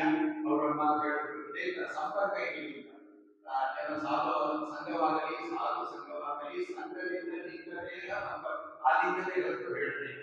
ಆ 7 ಏನನ್ನ ಪ್ರಾಕೃತ ಶರೀರಗಳೆಲ್ಲ ಇರುತ್ತಲ್ಲ ಅದನ್ನೆಲ್ಲ ತಿಳಿಸ್ಕೊಟ್ಟಿದ್ದಾರೆ. ಒಂದೇ ಒಂದು ಅವರ ಕೇಳ್ಕೊಡುವುದು ಅವರ ಗುರುಗಳಿಂದ ಇದನ್ನು ಶಾಶ್ವತವಾಗಿ ಉಳಿಸಿ ಒಂದೊಂದು ಹೆಜ್ಜೆ ಇಟ್ಟಾಗಲೂ ನಾನು ಈ ಮನೆಗೆ ಹೋಗ್ತೀನಿ, ಮನೆಯಿಂದ ಬರಬೇಕಾದ್ರೆ ಮಠ ಹನಿ ಗುರುಗಳು ದೇವರು, ಇಲ್ಲಿಂದ ಹೋಗಬೇಕಾದ್ರೆ ಅಲ್ಲೂ ಅಲ್ಲ, ಅದೆರಡಕ್ಕೂ ಮಧ್ಯೆ ಇದನ್ನ ತಿಳಿಸ್ಕೊಡ್ರಿ. ಅಲ್ಲಿದೆ ನಮ್ಮ ಮನೆ, ಇಲ್ಲಿಂದ ಸುಮ್ಮನೆ ಅಂದ್ರೆ ಇಲ್ಲಿರೋ ವ್ಯವಹಾರ ಎಲ್ಲ ಇದಕ್ಕೆ ಎಷ್ಟು ಬೇಕೋ ಅಷ್ಟೇ ಒತ್ತು ಕೊಡಬೇಕು ಅಂದ್ರೆ ಇದೇ ಪ್ರಧಾನವಾಗಬಾರದು. ಪ್ರಧಾನವಾದದ್ದು ಈಗ ಹೇಳಿರುವಂತ ಆ ಮೋಕ್ಷವನ್ನು ಪಡೆಯಲಿಕ್ಕೆ ನಮಗೆ ಆ ಗುರುಗಳು ಆಯಾ ಕಾಲಕ್ಕೆ ನಮ್ಮ ಮಾತ್ರ ಹೇಳ್ತೀನಿ. ನಮ್ಮ ಬಾಯಿ ಹೆಂಡತಿ ಮಕ್ಕಳು ವಯಸ್ಸಿನ ತಂದೆತಾಯಿಗಳು ವೃದ್ಧರು ಯಾರ್ಯಾರು ಎಲ್ಲೆಲ್ಲೇ ಇದ್ರು ಅಷ್ಟೇ ಅಲ್ಲ, ಅದಕ್ಕೆ ಪ್ರಹ್ಲಾದವನ್ನು ನಾವು ನೆನೆಸ್ಕೋತಾ ಇದ್ದೇವೆ. ಅಷ್ಟು ಜನಕ್ಕೆ ಉಪದೇಶ ಕೊಟ್ಟಾಗ ವೈದ್ಯ ಭಾಗದಲ್ಲಿ ಎಂಥ ಉಪದೇಶ ಕೊಡುವಾಗ ನಾವು ಈ ಚಿಂತನೆಗಳನ್ನೆಲ್ಲ ಬಿಟ್ಟು ಆ ಮೋಕ್ಷದಲ್ಲಿ ಹೇಳಿದ್ರು. ನಾಯಿ ಪ್ರತಿ ದಿವಸ ಬಂದಾಗ ಭಯ ಆಗುತ್ತೆ, ನಾಯಿ ಬಿಟ್ಬಿಟ್ರೆ ಅಯೋಗ್ಯರಿಗೆ ಸ್ನಾನ ಮಾಡಬೇಕು, ಸನ್ಮಾನ ಮಾಡಬೇಕು, ಇಲ್ಲಿ ಚಿಂತನೆ ಹೆಂಗಿರುತ್ತೆ. ಆದ್ರೆ ಅದೇ ವಿಷಯ ಅದೇ ಅಲ್ಲಿ ಚಿಂತನೆ ಹೆಂಗಿರುತ್ತೆ, ಎಷ್ಟು ಗ್ಯಾಪ್ ಇದೆ. ಈ ಗ್ಯಾಪ್ ಅನ್ನು ನಾವು ಹೇಗೆ ತುಂಬಿಕೋಬಹುದು, ಯಾವ ಜ್ಞಾನದಿಂದ ಅಂತಹ ಜ್ಞಾನ ಮಾರ್ಗದಲ್ಲಿ ಹುಟ್ಟಿಸಿದ್ದಾನೆ ಗುರುಗಳ ಆಶ್ರಯವನ್ನು ನಮ್ಮ ಶಶೋತ್ತು ಇಂದು ನಮ್ಮ ಆಯಾ ಕಾಲಕ್ಕೆ ಆರಾಧ್ಯ ಅನುಭವಿಗಳು ಆ ರೀತಿ ಮತ್ತು ತೀರ್ಥರು ವ್ಯಾಸತೀರ್ಥರು ನಾಳೆ ಕೂಡ ಅವರ ಆರಾಧನೆ ಇದೆ. ಅವರು ನಮ್ಮನ್ನು ಉಳಿಸಿ ಇನ್ನೊಂದು ವ್ಯಾಸತೀರ್ಥರ ಹೇಳೋದಕ್ಕೆ ಪುರಾಣ ಅಂತ ಹೇಳ್ತಾರೆ. ಆ ಪರವಾಗಿಗಳು ಹೇಳಬೇಕಂದ್ರೆ ಬ್ರಹ್ಮೈವ ಸನ್ ಬ್ರಹ್ಮ ಭವತಿ ಅಂತ. ಇದಕ್ಕೆ ನಾನು ತಾತ್ಪರ್ಯದಲ್ಲಿ ಹೇಳಿದ ವಿಷಯ ಒಂದು ಮಾತ್ರ ಹೇಳ್ತೇನೆ, ಸಂದರ್ಭವನ್ನು ಹೊಂದಿದ್ದೀನಿ. ಅವ್ರೇನ್ ಹೇಳ್ತಾರೆ ಗೊತ್ತಾ, ಅದಕ್ಕೆ ಅಭೂತ್ವ ಭೂಮಿತ್ವ ಅಂತ ಹೇಳ್ತಾರೆ. ಈ ಪ್ರತ್ಯಯವನ್ನು ಹೇಳೋದು ಇಷ್ಟು ಮಾತ್ರ ನೆನಪಿದೆ. ಅಲ್ಲಿ ಬ್ರಹ್ಮೈವ ಸನ್ ಬ್ರಹ್ಮ ಭವತಿ, ಬ್ರಹ್ಮನನ್ನು ತಿಳಿದವನು ಬ್ರಹ್ಮನೇ ಆಗುತ್ತಾನೆ ಎಂದಾಗ ಬ್ರಹ್ಮನನ್ನು ನೀ ತಿಳ್ಕೊಂಡಿದ್ದೀಯ, ನೀನೇ ಬ್ರಹ್ಮನಾಗಿ ತಿಳಿದವನು ಅದೇ ಆಗ್ತಾನೆ ಅಂತ ವ್ಯತ್ಯಾಸ ಅಂತಂದ್ರೆ ಅಲ್ಲಿ ಹಂಗಲ್ಲಪ್ಪ ಅರ್ಥ ಮಾಡೋದು. ನೀನೇನ ಹೊಂದಬೇಕಾದರೆ ಅಭೂತ್ವ ನೀನು ಹಿಂದೆ ಆಗಿರಬಾರದು, ಆಗುವಂಥದ್ದನ್ನು ಹೊಂದಬೇಕು. ಅದಕ್ಕೆ ಏನೋ ಒಂದು ಪ್ರಯತ್ನ ಇರುತ್ತೆ. ನೀನು ಆಗಿದ್ದನ್ನ ಹಾಕೋತೀನಿ ಪ್ರಯತ್ನ ನೀನೇ ಆಗೋಗ್ತೀನಿ, ನಿನ್ನ ಪ್ರಯತ್ನ ಏನೋ ಅದಕ್ಕೆ ಮಣ್ಣು ಅಂತ ಹೇಳ್ತಾರೆ. ಹಾಗಾಗಿ ಆ ವಿಷಯ ತಿಳ್ಕೊಂಡಿನಿ ಗುರುಗಳ ಆಶೀರ್ವಾದ ಶಾಶ್ವತವಾಗಿ ಉಳಿಸಲಿ ಆ ಹರಿಗುರುಗಳು ಕೇಳಿದಾಗ ಆಚಾರ್ಯರಿಗೆ ಒಂದು ಅದೇ ರೀತಿ ಏರ್ಪಾಡು ಮಾಡಿದ್ದಾರೆ. ಅವರು ಆರಿಸ್ತಾ ಇರ್ತಾರೆ. ಆರಿಸೋದು ಅಂತಂದ್ರೆ ಬೇಕು ಬೇಡ ಅಂತಲ್ಲ, ವಿಷಯಾಧಾರಿತವಾಗಿ ಯಾರ್ಯಾರು ಎಷ್ಟೆಷ್ಟು ಪ್ರಾವೀಣ್ಯತೆಯನ್ನು ಹೊಂದಿರ್ತಾರೋ ನಮಗೆ ಅನುಕೂಲವಾಗುವುದನ್ನ ಆ ಜ್ಞಾನ ಸತ್ರವನ್ನು ನಡೆಸಿಕೊಡ್ತಾರೆ. ಇಡೀ ಮಠದ ನಮ್ಮ ಗುರುಗಳು ಹಾಕೊಡ್ತಾರೆ. ಮಠ ಛಾತ್ರಾಂಜಲಿ ಅಂತ ಸದಾ ಈ ಜ್ಞಾನವನ್ನೇ ಹರಿತಾ ಇರಲಿ. ಇದರಲ್ಲಿ ಇಂದು ನಾನು ಹೇಳಿ ಇನ್ನು ನಾಳೆಯ ಕಾರ್ಯಕ್ರಮದಲ್ಲಿ ಭಾಗವಹಿಸಿ ಆ ಹೆಸರಾದ ಹೇಳಿ ಆಚಾರ್ಯ